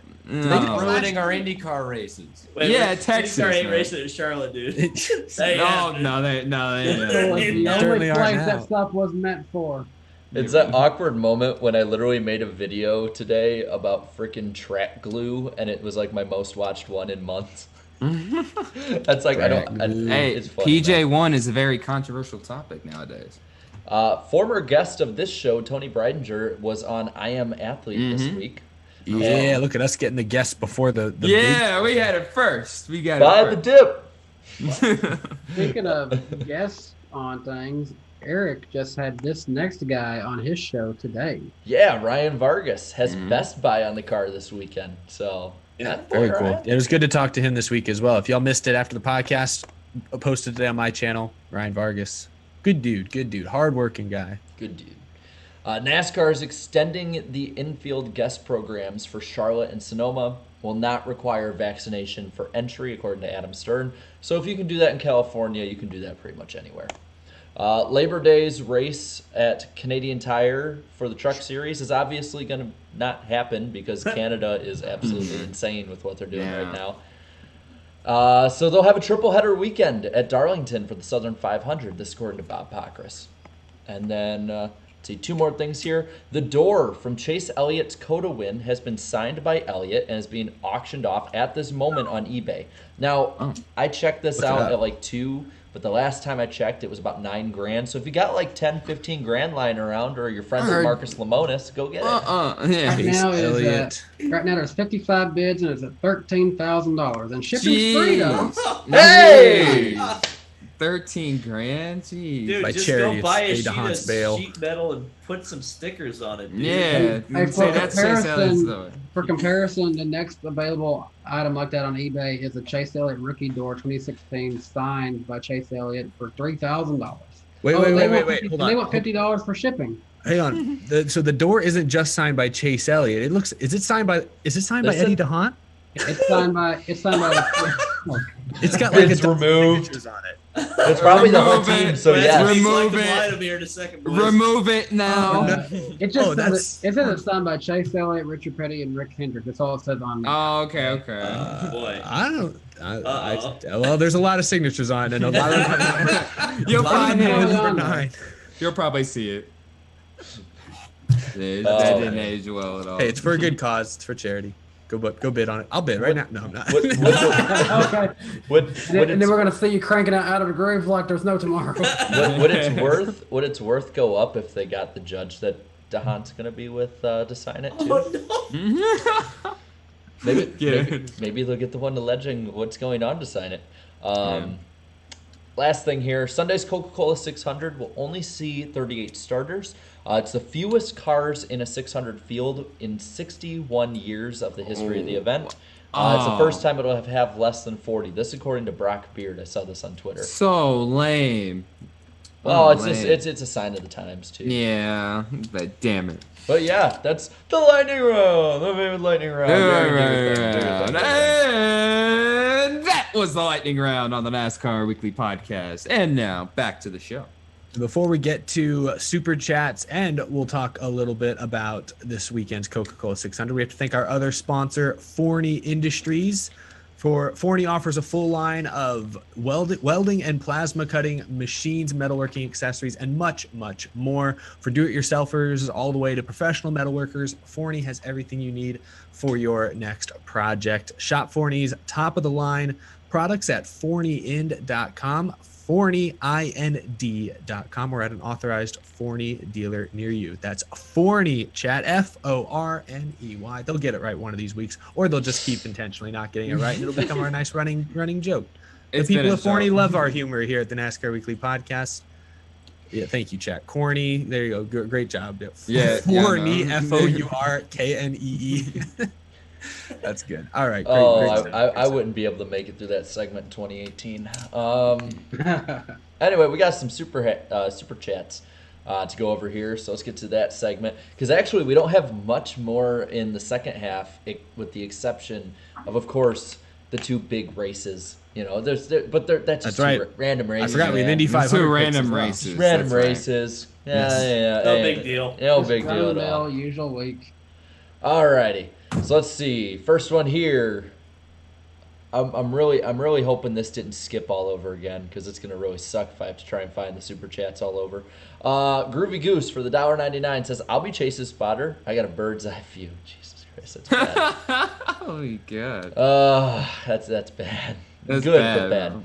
bad. SDJ2 for $4.99 says, "For when you guys talk about COTA, Austin led the first lap in Austin, and Chase said UniFirst instead of Lumar in his interview after the race. Hashtag oop." Oh, Wow. damn.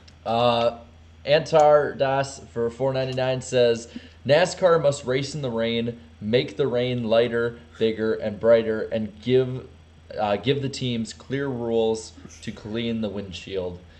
Jake Holmes for $4.99 says, "Harvick is a total hypocrite. The cheater boy thinks Here we go. It is the same intentionally guy. the field is okay. When he gets wrecked, it's the most dangerous thing ever." He's the same dude. I mean, don't get me wrong. It's still he a did do meme. that. It's still a meme, but it's true. Yeah. In this sense. GN, thanks for the $5. David, what's your take on rain racing? Also, I think drivers like Elliott Sadler are overreacting. There were 0 major crashes at 2016 Mid-Ohio. Oh, my. Yeah, I was there. Yeah. It was great. There you go. Yeah, that's the one Kamikaze says is the best NASCAR race I've It ever was seen. the best. It was incredible. No, I mean, my take on rain racing is that, when it's done right and it's done safely, it really is a great X factor element in road racing. It really can, especially if it happens off and on throughout a race where you have to make different tire strategy calls and drivers have to adapt to the conditions, it can be very exciting.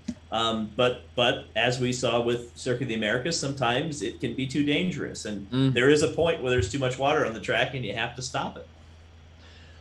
Irvin Alvarado for $9.99. Hey David Land, he's used her full name. "Congrats on the move. I don't remember if IndyCar race had rain with the aero screens, but what are Indy's procedures for rain different from NASCAR, and what things can NASCAR learn?" They actually haven't had a full wet race. In fact, I don't even know if It it's was a sprinkled. kind of wet race, I think, at some point. I don't remember, because see, here's the thing: the IndyCar aero screen has only been on the cars essentially in warm climates, because of last year. Really, the whole season took place in the summertime in mostly kind of warmer southern states that were open enough for the drivers or for the series to actually run in. I think the procedure is essentially they really don't need a wiper or anything, because for whatever I think they did test They early did. They put water down at Barber, I think. No.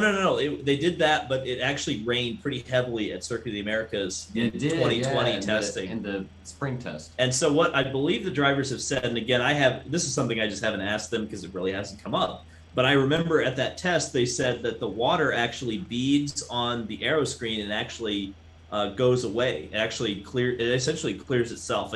I don't know how it does it. But I believe really, they also use Rain-X. Oh, of course they do. Yeah. Well, they have to use Rain-X anyway, just in general, because it'll fog up anyway under normal circumstances. But yeah, it was it's pretty cool technology, that aero screen. It's really a good piece of kit there. Just look at the chats, just chanting for Jar Jar. He's coming up quick. First, Eric Estepp II. Thank you for the $4.99. Dad, admit Hey, Eric, it. you got something to tell us? Man. Dad, admit it. Harvick is a cheater boy and a hypocrite. Oh, is it? That sounds like a son of mine. Some of our audience just hates Harvick so much. Yeah, I don't know where this came from. Davis Racing, thanks for the $5. NASCAR confirmed, big spoiler, and no numbers for the All-Star race. Yeah, you cried out the numbers last year. None. There's just none. Just no more numbers. GN, thanks for the $5, says, we all said after Daytona road course race that NASCAR needs to change its road course policy. NASCAR said we like what we're seeing, and look at COTA. Jeremy Thurman for $4.99, message retracted. Harvick is a cheater boy for $4.99. Thank you. Says they can make it work. The mud flaps help some. Also, need another Michigan. Need third Pocono or paper. Nice. Whoa. You lost me at another Michigan. Oh my god. All right, the moment you've all been waiting for. Jar Jar freaking Yay! Binks, $4.99. Oh my God! Come on, you got to do it. Do the Somebody's voice. gotta I'm do not it. doing the voice. I can't. I will do the voice. Where's the Now, super chat? now, Here's the just to name, Jar Jar clarify, this is a Star Wars character, correct? You'll 'Cause I don't see know when about we're it. in For the love of Nashville. God. You'll see when we're in Darian. It's a Nashville. Star Get you some Wars. culture. I've never David, you watched started a Star whole Wars. new- You know, you've seen the original trilogy. Okay, yeah, You've I've seen seen that. that. Okay, all We're right, showing all you the right, all right. prequels when we're in Nashville. See, I just haven't seen the other stuff, so I don't really know. I'm gonna laugh. He likes the prequels better than the original Okay. trilogy. Oh, I hope We're he showing does. you. Just don't watch the Disney sinking movies. Lower and lower. Yeah. The only I've seen Disney a stuff you few should of watch those. is Mandalorian and the end of Clone Wars. Yeah, you have to also watch all of Clone Wars. Anyway, Jar Jar Binks for $4.99 says, Misa think Harvick is big doo-doo. Big doo-doo. Hisa in moi trouble. Hisa got exposed as big hypocrite. Misa thinks Hisa crazy. Hisa no good, give bad PR. I said it, all right? I said That's how it. you talk. Broke David. That's amazing. I am perfectly A-okay. It's literally with in Jar Jar's Super voice. Chat every week. The ability to speak does not make you intelligent. Alex, thank you for $10. For everyone, who is one current NASCAR driver you want to try the Indy 500, and what is a current IndyCar driver that you want to try an oval race? My pick is Kyle Busch and Larson for Indy, Award and Herta for NASCAR. Yeah, I'd say at this point, yeah, KFB for Indy, and I'd say Herta to maybe try a NASCAR swap. I mean, Herta, even on our show, has said in the past he would love to run. Well, he said he would love to run Eldora in the Truck Series though, but it's not even on the schedule. So I don't know, just bring him over. Yeah, Knoxville. So like, bring him over and have him run whatever. I would say Herta at Knoxville and Bristol Dirt in the Truck Series, and heck, I think just for the fun of it, he's a pretty good road course racer. I put him in Watkins Glen in an Xfinity car. Also, I'm gonna say we're gonna cut it off in a few super chats and then pick it back up in the second half of super chats just so we can get to everything. But I'll read probably about 5 or 6 more and then we'll go from there. Barbara Smith for $5. Once again, so happy to see people without gray hair watching NASCAR. Well, thank you, Barbara. Yeah, thank you. Barbara's had a lot of super chats, and one of them was a little bit different towards me. We'll get to that one. Groovy Goose, thanks for the $1.99. Jarrett, bring sunscreen. NASCAR. Wait, that's illegal. CODA. That's not you to NASCAR. That's CODA. Barbara, again, for $5 says, good gracious, I think most of y'all could be my grandchildren. Oh my god! Oh my god. We appreciate you watching, Barbara. Yeah, thank you, Barbara, for watching. Thank you. Danny, I think I see the one you're talking about. Yeah, that one caught me off guard. Darth Newton for Darth Newton 1357.9. Thanks for the $4.99. Barbara has 2 more super chats. David Land is a very good IndyCar reporter. Oh, thank you, Barbara. Oh, how sweet of you. Thank you. But not David. a good IMSA report. David, stay in your lane. Where it gets well. Hey, don't make me put your tweets on a T-shirt, damn it. Yeah. And then Barbara, thanks for another 5.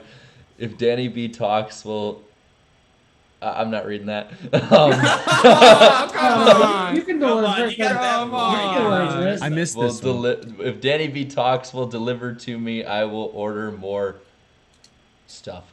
Oh wow! Oh wow! Wait, the Papa, this Look is at the that. Papa.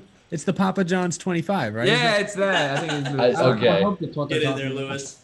She also says, hell, I pay for local channels. Todd Blue for the Canadian $2 says E. Eric over A. Eric.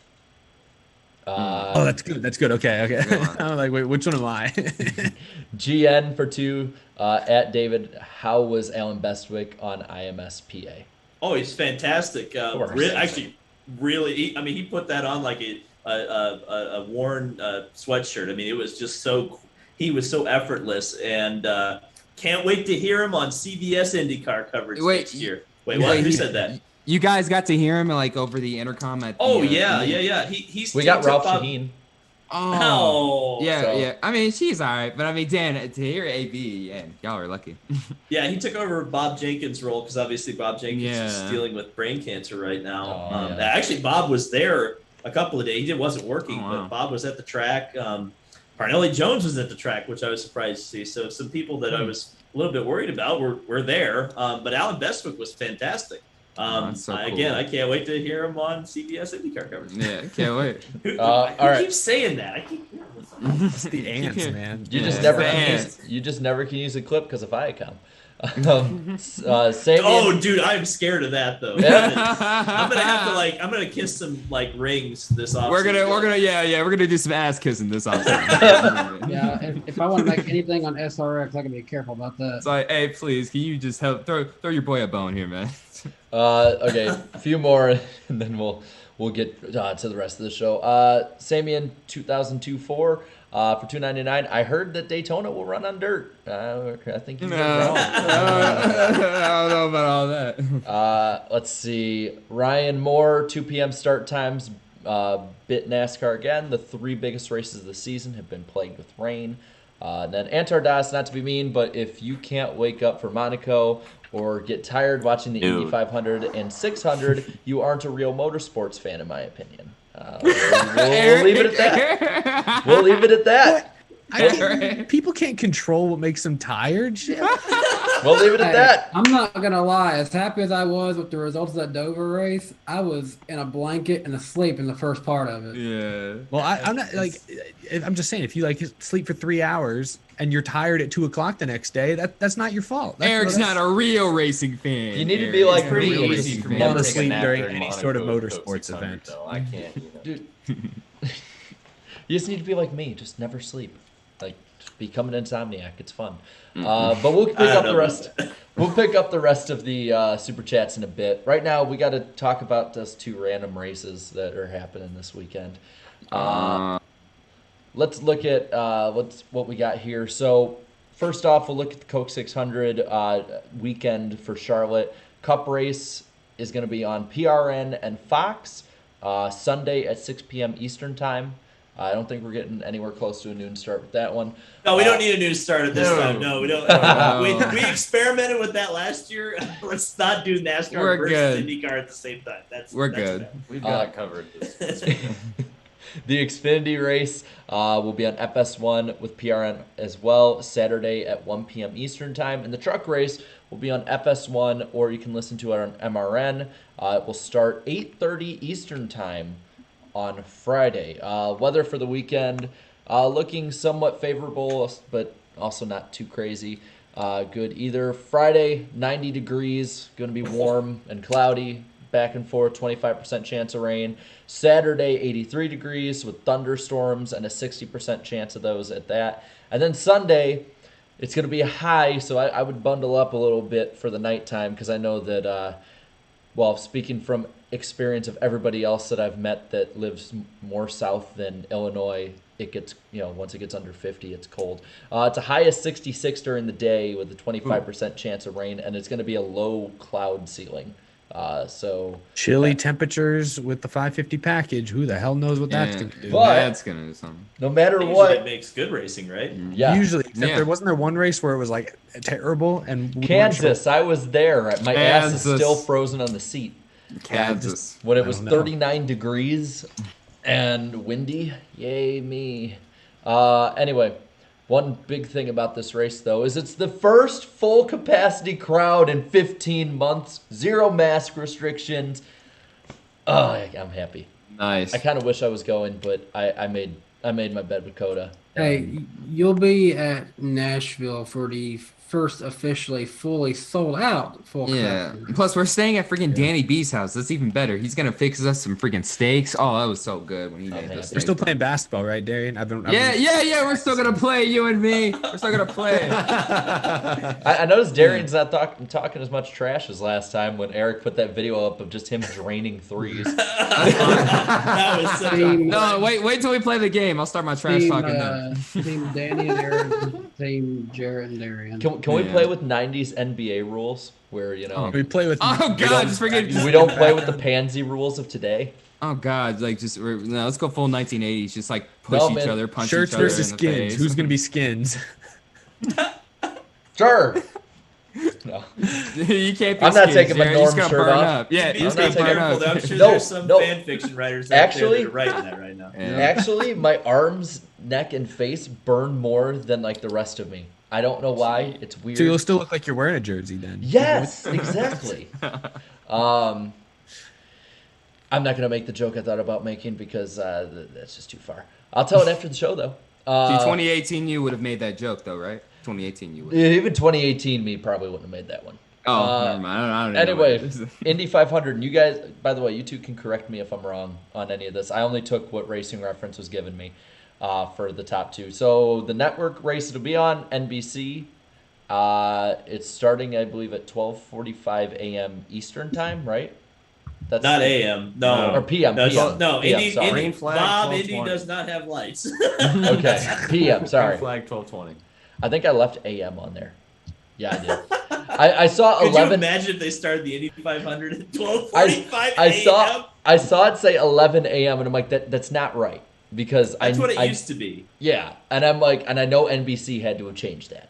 I think that's when the pre-race starts. So that's Yes. probably what you're seeing. Yeah. And that's what Racing Reference has is the start time for the pre-race on there. I think the actual race. I think they give the command right at noon, and it takes probably 15-20 minutes to get the actual race started. So probably 12:20. Because we got like 4 formations and. Well, they gotta. Well, they're not releasing the balloons this year. I was gonna say they really have to. Wait, release that's not happening. No. Oh, Did the wait. tree huggers get it finally? That was part of the thing that everybody was mad at the Indy Star for today. Yeah. Hey, David, who's singing what is that song they sing? Back Home The Again, Indian Indiana. Yeah. Who's It's, singing that this year? it's Jim Corneliuson, I believe, Yeah, who they're- sings. Okay. Yes. They're kind of staying Yeah. with him. He's All doing right. good. He's so freaking awesome. Yeah, we've kind Chicago of decided fan. that he's the heir to Jim Neighbors, Yeah, who sung it for so many he's years. our guy now. As a Chicago Chicago Cubs fan, awesome dude. Yeah. He did Chicagoland whenever the Bears weren't playing, so he'd lose out some of those years being in a Bears game. I kid. For everybody in my family watching, I'm joking. No, Bears suck, y'all. Get used to it. They were better than my Vikings last year. Hey, they Anyway, just got my boy Justin Fields, so I'm ready for They're Carson gonna Wentz kill to him. take the Colts to the promised land, baby. they're gonna kill him. To the moon! Not with Nagy. Anyway, it's supposed to be 71 degrees in Indianapolis on race It's day. gonna be Oh, It's perfect. gonna That's be perfect. perfect. Racing conditions. It's gonna be perfect. It gets better. Warm, mostly cloudy, but still some sun. 0% chance of rain. Yeah, baby, that's Awesome. the Roger Penske weather right there. Fans are found- back at the Indy 500, and God is smiling on us, baby. Well, if it was 135,000 of y'all will be there. Yeah, biggest sporting That's event so cool. of the Yeah. pandemic, and that's only 40% crowd capacity. Watching which is Scott just- Dixon roll off from the pole. right. All right, so we got one segment left before we hit the super chats again, and it's race picks. And this week's gonna be even crazier because we have 2 races to pick, basically double points on Sunday compared to usual. But I want to read off the points right now because Eric and I we chose safe and we chose right. So looking right here at the points, I have 206 points, so I have retained the lead because Eric and I chose the same damn people and we did not plan it that way. Eric is 5 points back. Chat, We you both are picked now. Chase last week. Yeah, and we won out very well on that one. Chat, y'all are third, minus 24.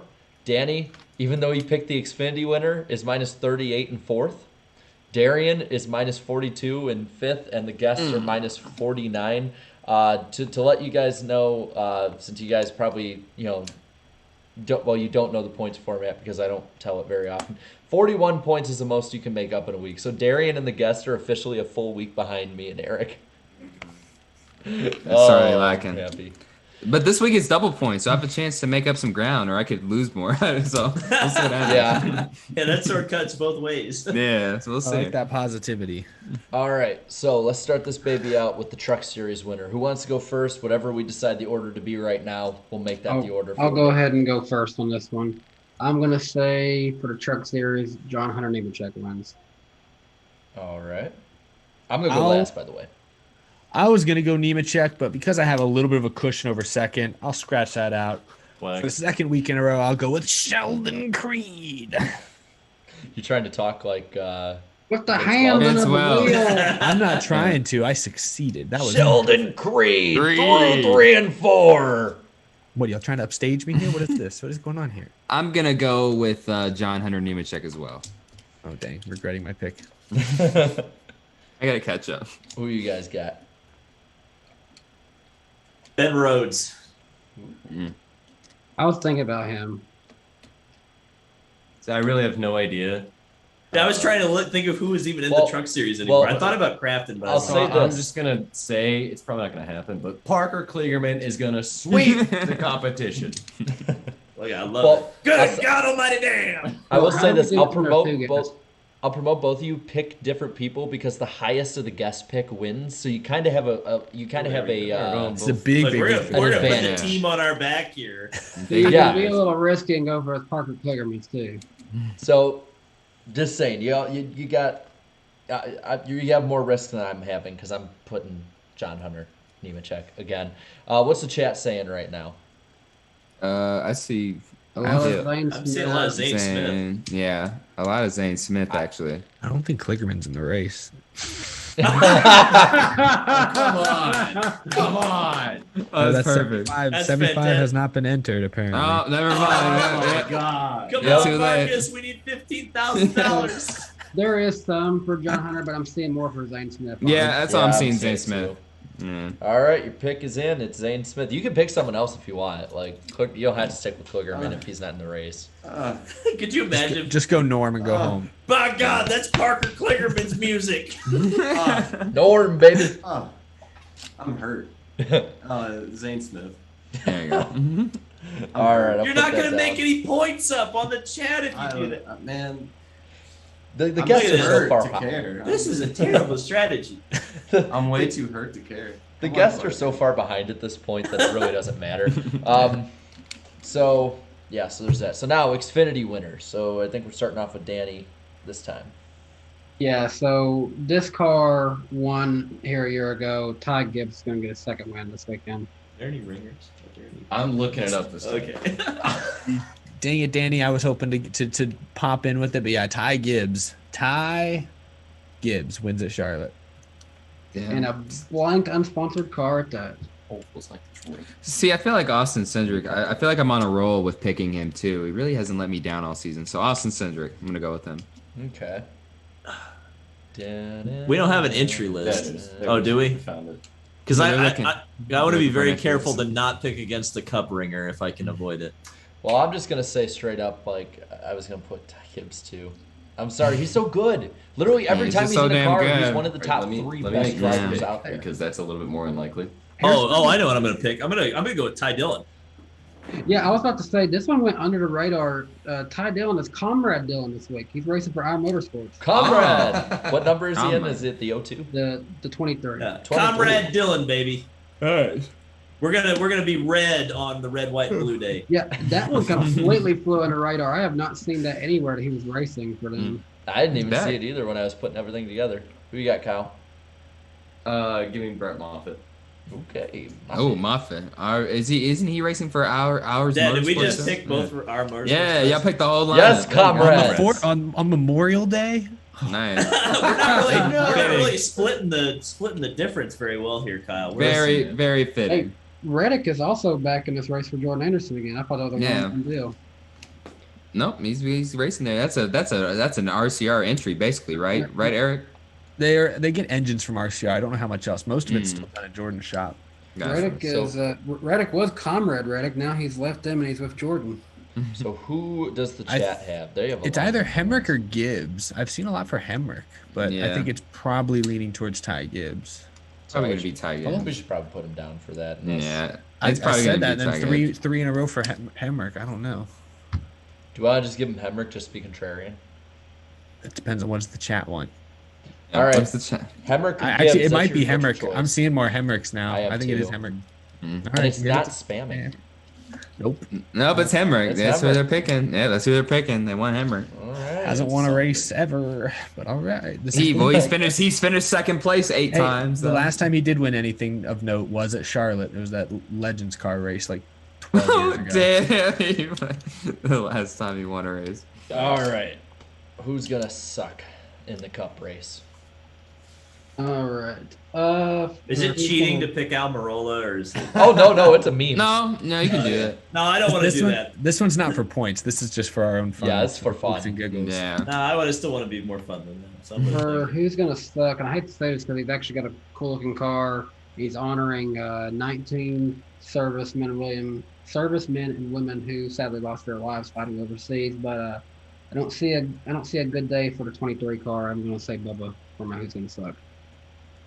I'm going to go with Kevin Harvick. He hasn't led any laps at any mile and a half this year. And I know before his wreck at COTA, he was on a pretty good streak of like 3 or 4 straight top 5s or top 6s. But I don't know. I just feel like they totally missed it at Atlanta a few months back. I remember, and ran like 20th all day. So their mile and a half program just isn't as stout as it was last year. I'll go Harvick.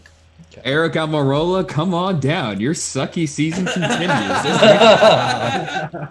The most easiest suck pick in recent memory. Eric Almirola it couldn't happen to a much nicer guy though. I feel bad for him.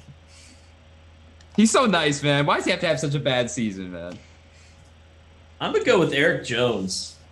It feels like sometimes in these big races. I mean, I remember at the Daytona 500, it looked like Eric Jones is going to be in the mix, and he gets taken out in the big wreck like very, very early on. So it feels like Eric Jones is going to have a bad. And I don't wish anything bad on him. It just feels like something's going to happen to that 43 car.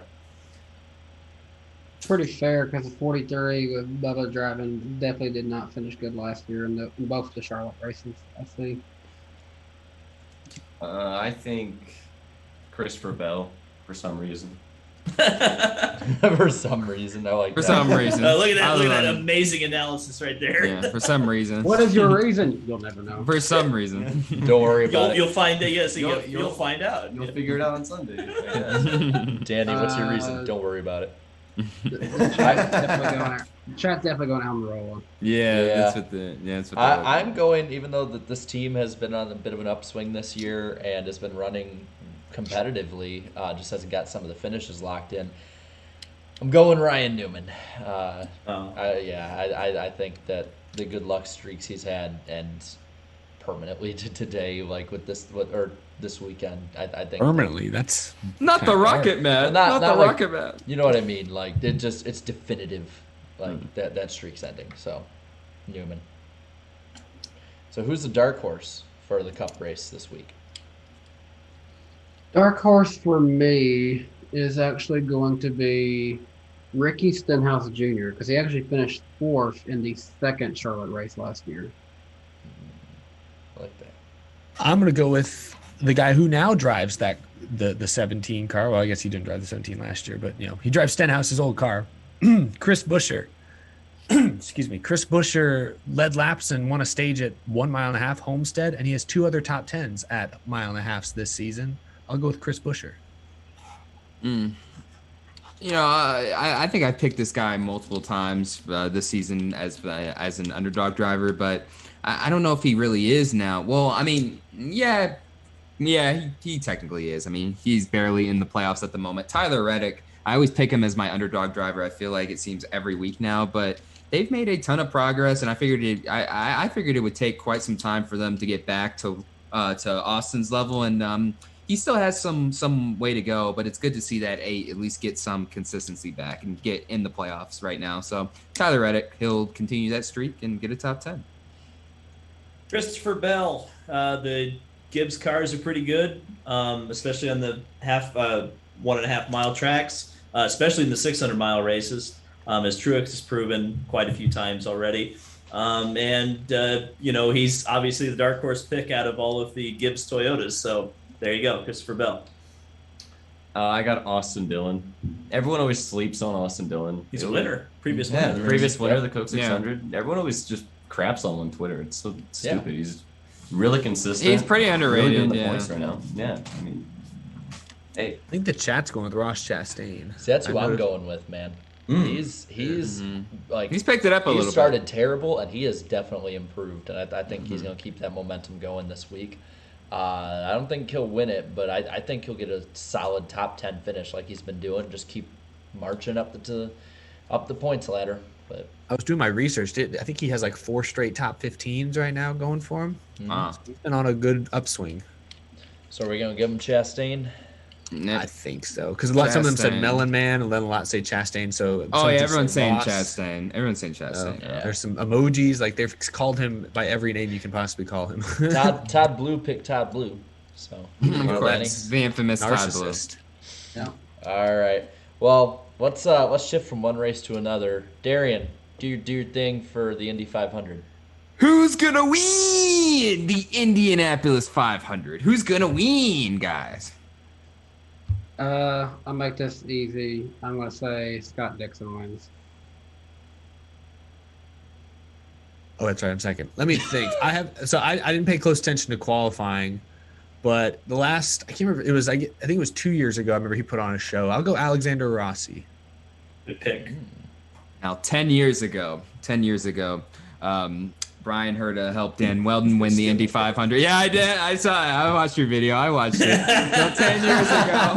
So 10 years ago, Brian Herta, he helped Dan Weldon win his final Indianapolis 500. Then 5 years after that, 2016, he helps Alexander Rossi win, score his upset Indianapolis 500 victory. And fast forward 5 years again, now he's basically a race strategist for his son Colton Herta, and Colton Herta starting on the front row for the Indianapolis 500. P2 was only 0.0 like 30 miles per hour basically off of the pole speed, something like that. 6.5 feet over a 10-mile qualification run. Wow. Jesus. See, so he was really close. So that car looks like it's going to be really fast, just straight up, just on speed alone. And, Brian Herta, he has a history with this race. So now he can finally make it happen with his son, Colton. Colton's going to win. He's going to become the next great American hero in the Indianapolis 500. Or when we said that about Hunter Ray. Oops. We'll see what happens. Oops. You guys are next, by the way. Oh, all right. So obviously Darian kind of stole my thunder, but I do think Colton Herta has a really good shot. I'll go ahead and say somebody different just so we can kind of get a variety. And also Eric would have picked my second choice, which would be Alexander Rossi. I'll give you one. I think it's Helio Castroneves. It reminds me an awful lot of Takuma Sato last year. Very consistent. In fact, I think he ran the most consistent 4-lap qualification average. All 4 laps over 231 miles an hour. Nobody else did that in the whole field. Most people swung 3 or 4 mile an hour throughout their entire qualifying run. That's what Takuma Sato did last year. He's with a new team. The only other time he's ever raced for another team or debuted, he won with Team Penske in 2001. I think he's motivated specifically because he's with a different team. The Meyer Shank Racing team also has Andretti Autosport technical support, which means that he's got the same stuff that Herta, Rossi, Andretti, all those guys have. And he's a 3-time winner. He knows how to get it done. I think that you'd be hard-pressed. I'd love to see the odds on Helio, by the way, because I think you might get a steal and make a lot of money in Vegas if you bet on Helio Castroneves to score his record-tying 4th Indianapolis 500 win.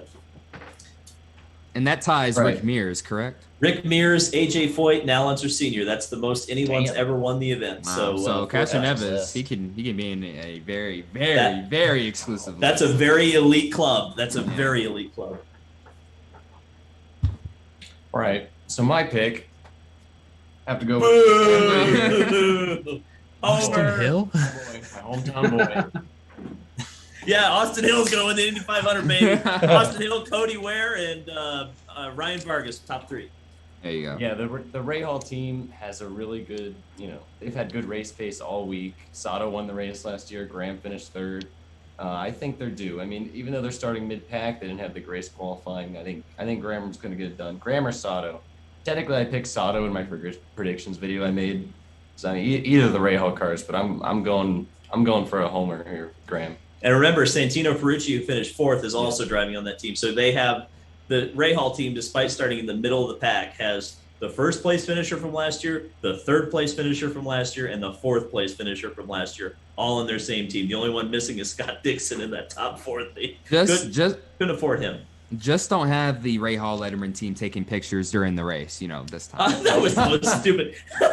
You should ask Colton about that sometime. It sounds like a it's sore a good subject. quote. I'll say that. Yeah, I hear guys. I hear their analysis. I'm like, yeah, we're getting our asses kicked in the Indy 500 picks. I'm picking Colton because he was nice to me. That's like literally all my insight I got. Look at that. Look at Colton buying favors by just being nice to people. Yeah, You know what? Hey, I'll tell you what. I need to work a little hard because I haven't been able to obviously be in the IndyCar paddock. But I'll tell you what. the young generation of IndyCar drivers, they get it. And I would love to introduce you to some other guys in the paddock because I think there's a lot of guys who you'd love to talk to and would be very entertaining. I'm down. I'm down. Maybe August if everything works out. I think that is a great opportunity. That'd be perfect. Yeah, that'd be a perfect deal. I'm down. And who's the chat got, guys? Because I saw a lot of Scott Dixon. Pageant. Well, it's the same. That's the same guy. It's a spam. Yeah. I'm seeing a lot shouting out Scotty McLaughlin. That's pretty. Oh yeah, he's an under. Yeah, he's intrigued. He's the fastest Penske.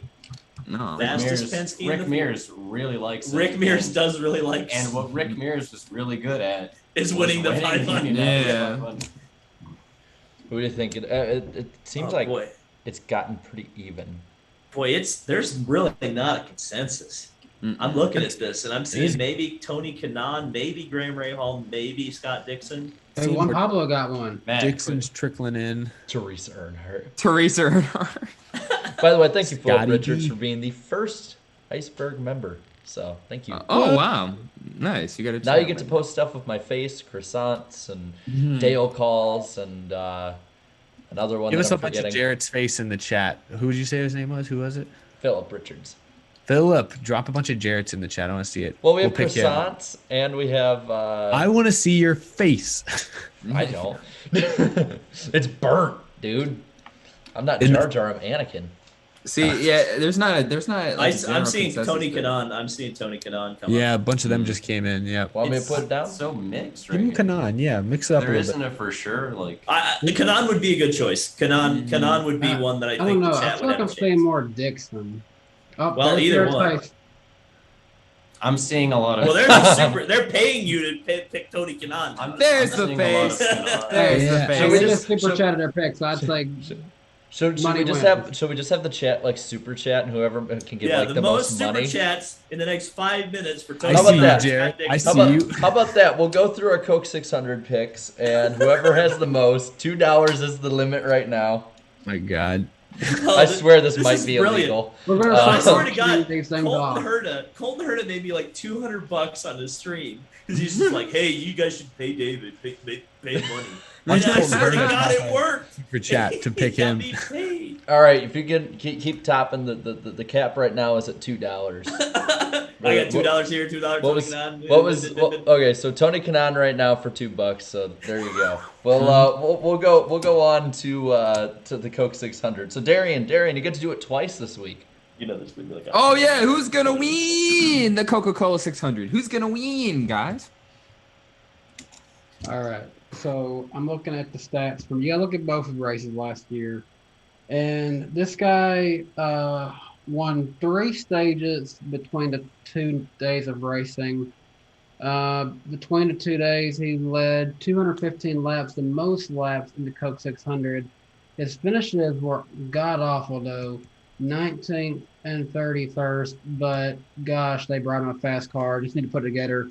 Alex Bowman wins the Coke 600. Yes. Oh, so The that means he's going to wreck out. returns. Yeah, that means he's gonna wreck out, man. Basically. That's what it is. I see you, Eric. Oh, I see. Eric, what are you doing? Eric. Oh, Trying no. to sabotage the chat. Trying to sabotage the picks, guys. All right, Oh, God, that's Matt $5. Kansas music. $5. Beat Matt Kenseth. And then we get breaking that, news chat. tomorrow. Matt Kenseth racing for Rick Ware Racing in the And Indy they only 500. 500. The chat is like 3rd in points. I got to sabotage them if I can.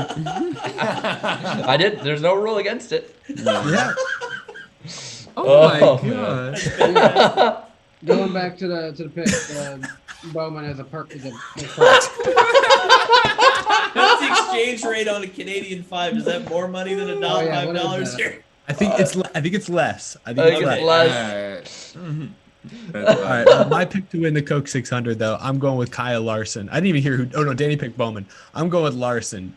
Dude's finished 4th, 2nd, 1st, and 19th in the 4 mile and a half. In that 19th place race, he led 130 laps and we wrecked on the final restart. So he's going to win. Kyle Larson. You know, it's funny. I was thinking about picking Larson really most of the show. I'm like, okay, go with Larson. But then I started, this other guy's very intriguing. Same team. Rex on lap 17. $5.01. Are you kidding me? Damn it, Philip. Matt Kenseth, So no, it's anyway. like Matt Kenseth wrecks on lap 17. So, anyways, this guy, his little top 10 streak ended. He finished P11, unfortunately. He was just off the mark, just this close. He was so close to continuing his top 10 streak. But look, William Byron has been so consistent, and you've seen what he's done on at Homestead too, like a mile and a half like that. You know what I mean? Like you've seen what he's done there. Like when he's out front, he's able to stay out front for quite some time. And hey, maybe him and Rudy Fugle have something cooking for the 600. So William Byron, he'll take his first one, aka Boy and One. By this the way, just you just in. got a $20 for Alexander Alexander Rossi just Alexander took Rossi. a commanding lead. In the $20 is now the cap. Keelan. Harvick. Oh no, Keelan came up. Yeah, he came up a little short. Came up a little short there. Oh, is it me? It's me, isn't it? Yes. Yeah. I really can't argue against the Larson logic. So strong on the 1.5 miles this year. Really strong on races that have demanded that he have long run pace. I think Larson's long run pace has just been incredible this year. And this is going to be a race that has a lot of long runs, I think. So Kyle Larson it's too easy a pick not to pick. I'm sorry. I gotta try to race for some points here. Brad Keselowski will win this race. I love it. Just because every time I feel like I end up seeing the 600 after I get back from being at the 500. I always feel like Dixon just took the lead here. Oh, Man, this is an exciting race. God almighty. Very exciting. All right, $24.99. Continue, Kyle. But I just always feel like when I get back from the 500, It's like someone goes to $24.99, like, oh yeah, $30. All right, Kyle, sorry. We'll go this time. Whenever I get let back Kyle from the 500, Keselowski winning the Coke 600 just lives in my head. Plus, when I went to the 2010 Coke 600 for my first NASCAR race, yes, I missed the 500, but that's the 2-car one. So, yeah, good choices. So he's picking Joseph Newgarden in the 500, right? No, Okay. no. I'm not being creative whatsoever. Actually, I was kind of upset that my pick has been taken, but I'm also going Kyle Larson. Man, He's just Who'd you pick for trucks and Xfinity, Jarrett? John Hunter, And who's Xfinity? Ty Gibbs. Damn it! So we're basically the trucks same and nothing picks. for us. Yeah. And the Indy 500, I guess. Mm-hmm. Yeah, because Indy 500 is different too. Yeah. Beautiful. Chat. Who's the chat got for the 600? We're not auctioning Leonard that one Skinner. away. Skinner. I saw a lot of Larson. It seems like I saw a lot Larson and of Truex. Truex. Yeah. Yeah, either Larson There's or Spam Truex. too, though. Truex Oh, is a good pick. One person keeps saying I love Truex. Truex. So. This is the hard thing about the chat is that they really never do have. They either have a complete consensus or everywhere is all over the place. It's very rare. Well, you need to do like a straw poll with all 40 names on there and like just have them post a link in the chat. Yeah, but That's not a bad idea actually. Just Maybe, just yeah. typing all the names up. But then how would I have gotten my I'm starting to $25 see for a lot Dixon? more Larson coming in. Jared, big brain over here. yeah. I I see a lot of Byrons too. Yeah, Byron. Yeah. Yeah.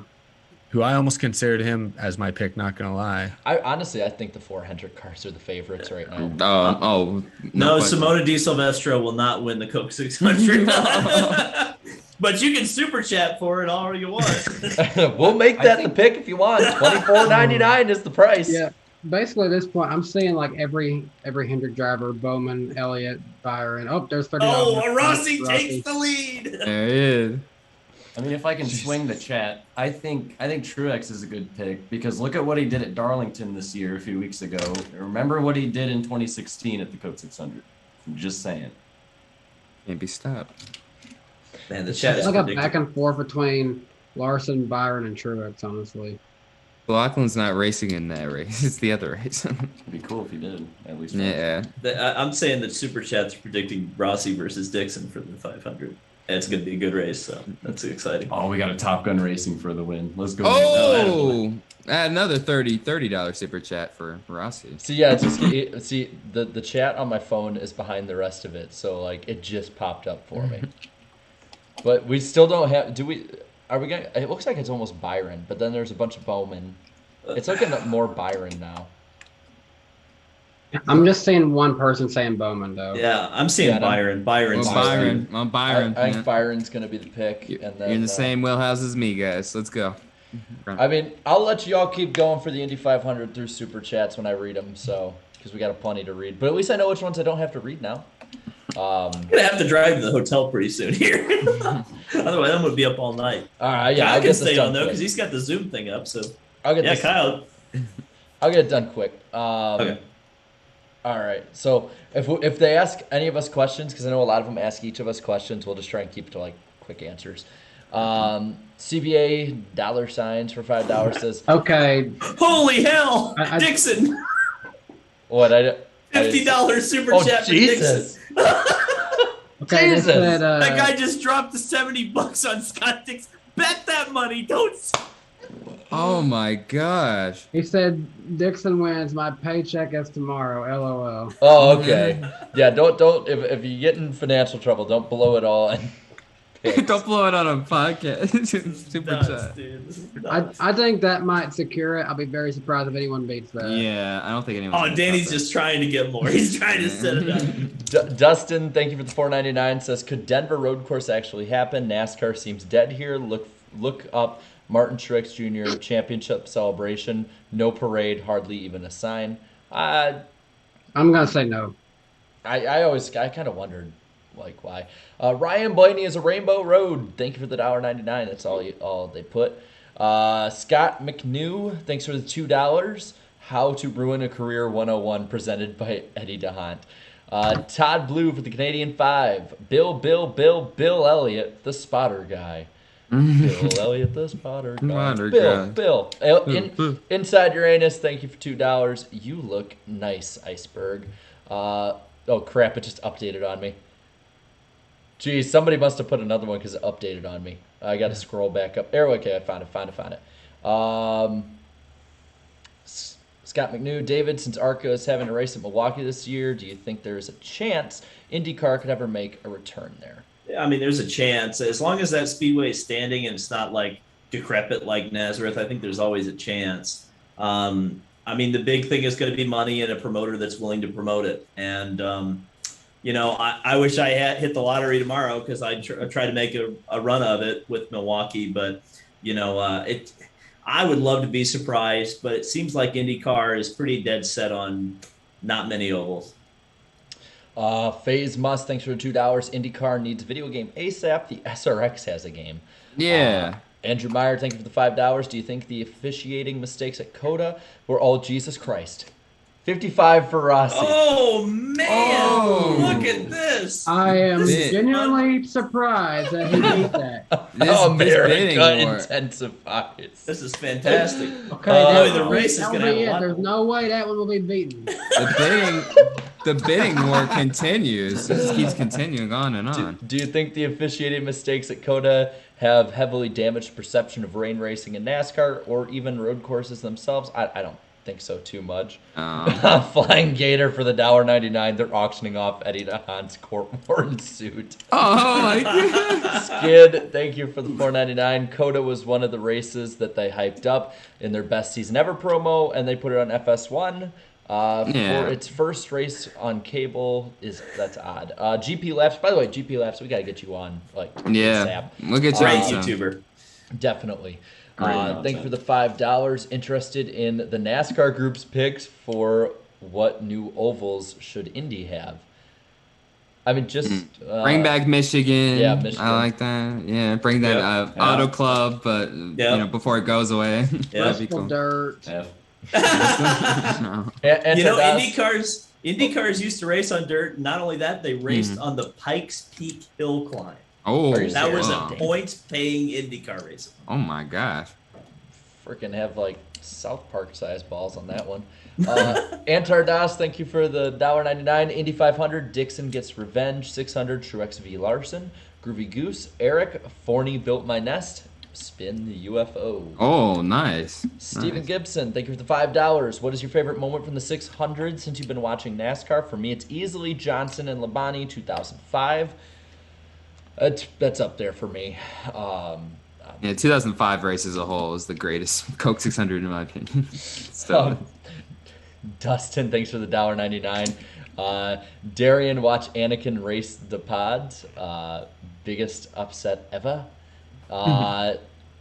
Darian has no idea what I'm talking about. Is that like some Isaiah, Star Wars reference or something? It's just all Star Wars. Isaiah, thank you for the $2.99. Tell David I'll be at the Indy 500 for my first one. So there you go. Nice. Oh, that's fantastic. Cool. You're going to have a great time. And says David, any chance 7-time will be there on Sunday? Yeah, he's broadcasting for NBC, so yeah, he'll be there. And I'm beginning to think he's going to drive next year. Yeah. Just a thought. That'd be intriguing. And if you're going to the 500 for your first time, make sure you get a tenderloin. I'm writing Get that a down tenderloin. now. I'm writing that down now. Oh, the tenderloins are. If you haven't experienced a tenderloin, you do have to do it. Yes. Okay, I'm gonna try these tenderloins. They're as big as your face. Absolutely. Holy shit. Groovy Goose, thank you for the $1.99. Mr. Land, what is your favorite all-time IndyCar scheme? Oh man. It's obvious. Well, I would say the Buddy Lazier thing is literally just a purple car, so I'm gonna go with the Target Lightning Bolt. Dave, you literally have 3 of them. Dixon! Oh, Dixon, no, no. Oh no! Antar Das, $56. I'm Holy. not losing. Dixon We are gets wilding the right second. now. All of these I will be Wow. very really surprised gave if away that the gets win. beaten. Oh my gosh. Jeez. This keeps going back and forth. This Wow. is nuts. Hey, Just hey, congrats. By the way, I want to put this out there because I see someone in the chat named Icy says NASCAR Working Podcast all in the same room at the same time, one full show. It has to happen. That will happen very soon. It will. Yes, Yeah. week before Nashville, 150th episode. Alex, thank you for the $2. Please video Eric v. Darian playing basketball. We will. We'll I do think that. that's something we're going to plan to do. Thomas That's gonna be Jarrett, hilarious. thank you. What's a $5? Is that Australian or? Yes, I I don't think know. so. Yeah. Yeah, sure. Australian. Well, thank Australian you. be AU. So I think Oh. it might be Austria. No, that would be. Awesome. Wow. Figured out. Figured out. You got it. Crazy butt in the chat says drop $69 for Danica. Thomas Jarrett, you have an awesome name. Big crowds this weekend will look cool. Meanwhile, here, in Australia, I should have read the damn super chat. There you go. V8 supercars got postponed because we have 20 new COVID cases. Oh. Go no. Blaney. Boy, Oh, Australia. Scott McNew, thank you for the $2. Going to be my first Indy 500 this year. Can't wait. Patrick, thank you for the $5. I was at Indy in 2018. It was hot. Fans were cheering when small clouds blocked out the sun briefly. One fan said it was NASCAR hot. Oz, thank you for the $2 or $20. Just a traveling motorsport marshal saying thank you all for coverage, guys. Mostly an IndyCar IMSA fan, but I watch a bit of NASCAR as well. Well, thank you, Oz. Thank you. Yeah, thank you. Thank you, Phil. And thank you for your service. The guys, the marshals at racetracks, they're volunteers. They're not paid. So Oh wow. anytime you see a flagger at a road course or even some ovals that still have them, those are volunteers. So Wow. Well, thank you. Thank you so much. Philip Richards, thank you for becoming a member. Keegan Snyder, thank you for $20, saying, I am looking to start a NASCAR trivia game show live stream with the NASCAR YouTube community. If any of you guys would be willing to play or help organize, it would be awesome. Keep up the great work. That sounds fun. That'd be down. That sounds really fun. Yeah. Isaiah Plays, thank you for the $4.99. Hey, David, what time would you say me and my friend should start heading to the Speedway? depends what you want to do, but usually there's pretty bad traffic. I wouldn't say noon. That's way too late. But honestly, Oh my gosh. Oh, 60 baby. for Rossi. Jesus. And he's claiming that Dixon will crash in turn one. That's interesting. So Dylan Burgess, however you say that. Dylan Burgess. God, they just keep gatekeep adding it up. Well, This is I would be fantastic. very This is surprised if nuts. anyone beats that. Yeah, for the freaking 60th time he said that. Corvette GS84, your $2.99 will not win, but we're thankful for it. Connor freaking Daly for the win. Alex, thank you for the $5 for India. I want this top three, so green light makes the diecast set 210660. Scott McNew, thanks for the $2. Tony Kanan for the Indy 500 win. $2 from Blue Jimmy. Joseph New Goat, the greatest IndyCar driver ever. Rick Mears would like a word. And there's Eric with his 5 for Kenseth. Todd Blue. It stood for about 10 seconds. Yeah. Ryan Blaney is Rainbow Road for $3.99. Said Eric just wasted money. Chat. The laughter was priceless. He's not wrong, but you didn't have to say it. Let's see. There's the the ones I'm trying to go through the ones we haven't already read. Ryan Blaney is Rainbow Road for not $1.99. I'm going cheap because I'm cheap. Groovy Goose. Jarrett's sunscreen will win. Spin the UFO. Did you get your sunscreen back? Did they like hold it for Nope. you, Jarrett? Nope, they took it. They took it, and he never They used it saw it themselves. again. Yeah, they watched it. Like, hey, I just took the sunscreen from this fool. You want some? Antar Das, thanks for the $1.99. Heyo, Big Brain Jarrett, as he gives $49.99 after for Dixon. Antar also for $1.99 says David have already bet on several drivers. Philip Richards for the $5. Thanks, guys, for the laughs and passion for the sport. Y'all are solely responsible for making me care about racing again. Well, thank you. Whoa, Thank that you. means a lot. Thank That's you. a heavy That means a weight. lot. That's a lot. Yeah. I don't know what to say to that. Holy crap. And then we get to the crazies, who are betting a lot of stuff.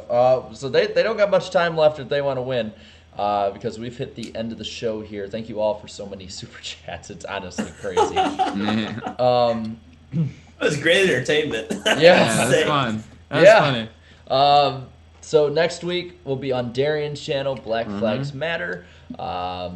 We don't know who will be joined by. We said earlier we want to get GP Laps on. Maybe if he's open, he can come on next week. Yeah, this is an open invitation. If Colton wins the Indy 500, try to get him.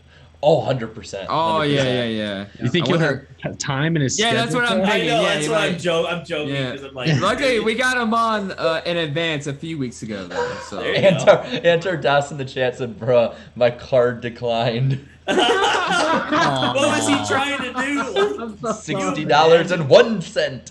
You hate to see it. Oh, man. Oh, man. Well, but yeah, next week will be on Darian's channel on Thursday, because I believe the Chicago Street Course is being used. Oh, in iRacing. yeah. Thursday. That's right. when I think a lot of people should tune in on, just to see like What it at least looks what like. it'll look like. Because Yeah. are they using next gen cars for it? Oh, I don't know. Yeah.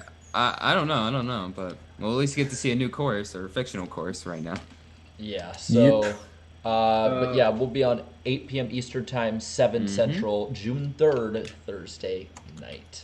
And congrats, Alexander Rossi. He's going to win the Indy 500. That is Yeah. the chat's pick.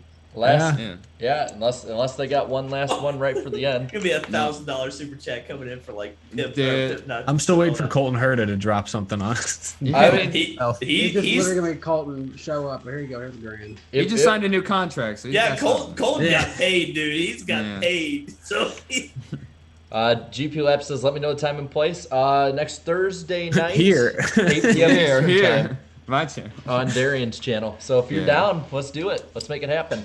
Just I was gonna DM you, but this is simpler. Darian, just DM him. Make sure we got everything squared away. It'll be good, I'll man. make sure. I'll make sure we're all good. I think we're going Rossi on this one. I think we Yeah. are. I mean, unless Yeah, they that's what put it looks something in like. the outro, we pretty much got it inked down. So I don't know, man. I'm gonna close out the itinerary because we're done for the night on that. I can finally make some Holy fish sticks. Jesus. I'm hungry. I just looked at the numbers. Nice. Jesus. Holy shit. You're gonna have a little bit of spending cash for Nashville, I think. Yeah, you'll have I get paid the day after. Oh yeah, we don't get paid until the 23rd. We'll be Yeah. out there before we even get our money. Well, I know for a fact I'm definitely going to ink down going to Richmond to watch Junior race for the only time this year. But I was gonna say, take all that super chat money and bet on Rossi. That seems to be the sign right there. Why not? At this point, why not? Man. Honestly, though, what Jared just said, a lot of these super chats are very much appreciated on Yeah. all of our channels, and it does help Thank us you. afford to be able to go to races as well. Oh, Philip Richards put in the UFO and my face in the chat. Nice. No. Beautiful. I love seeing me. All right. All right, I think we need to get on out of here right now. So what y'all think? Let's roll this outro going. Let's do it. Thank you, David and Kyle, for coming on tonight. thank you, Really guys. appreciate it. Ready? Thank you for having us.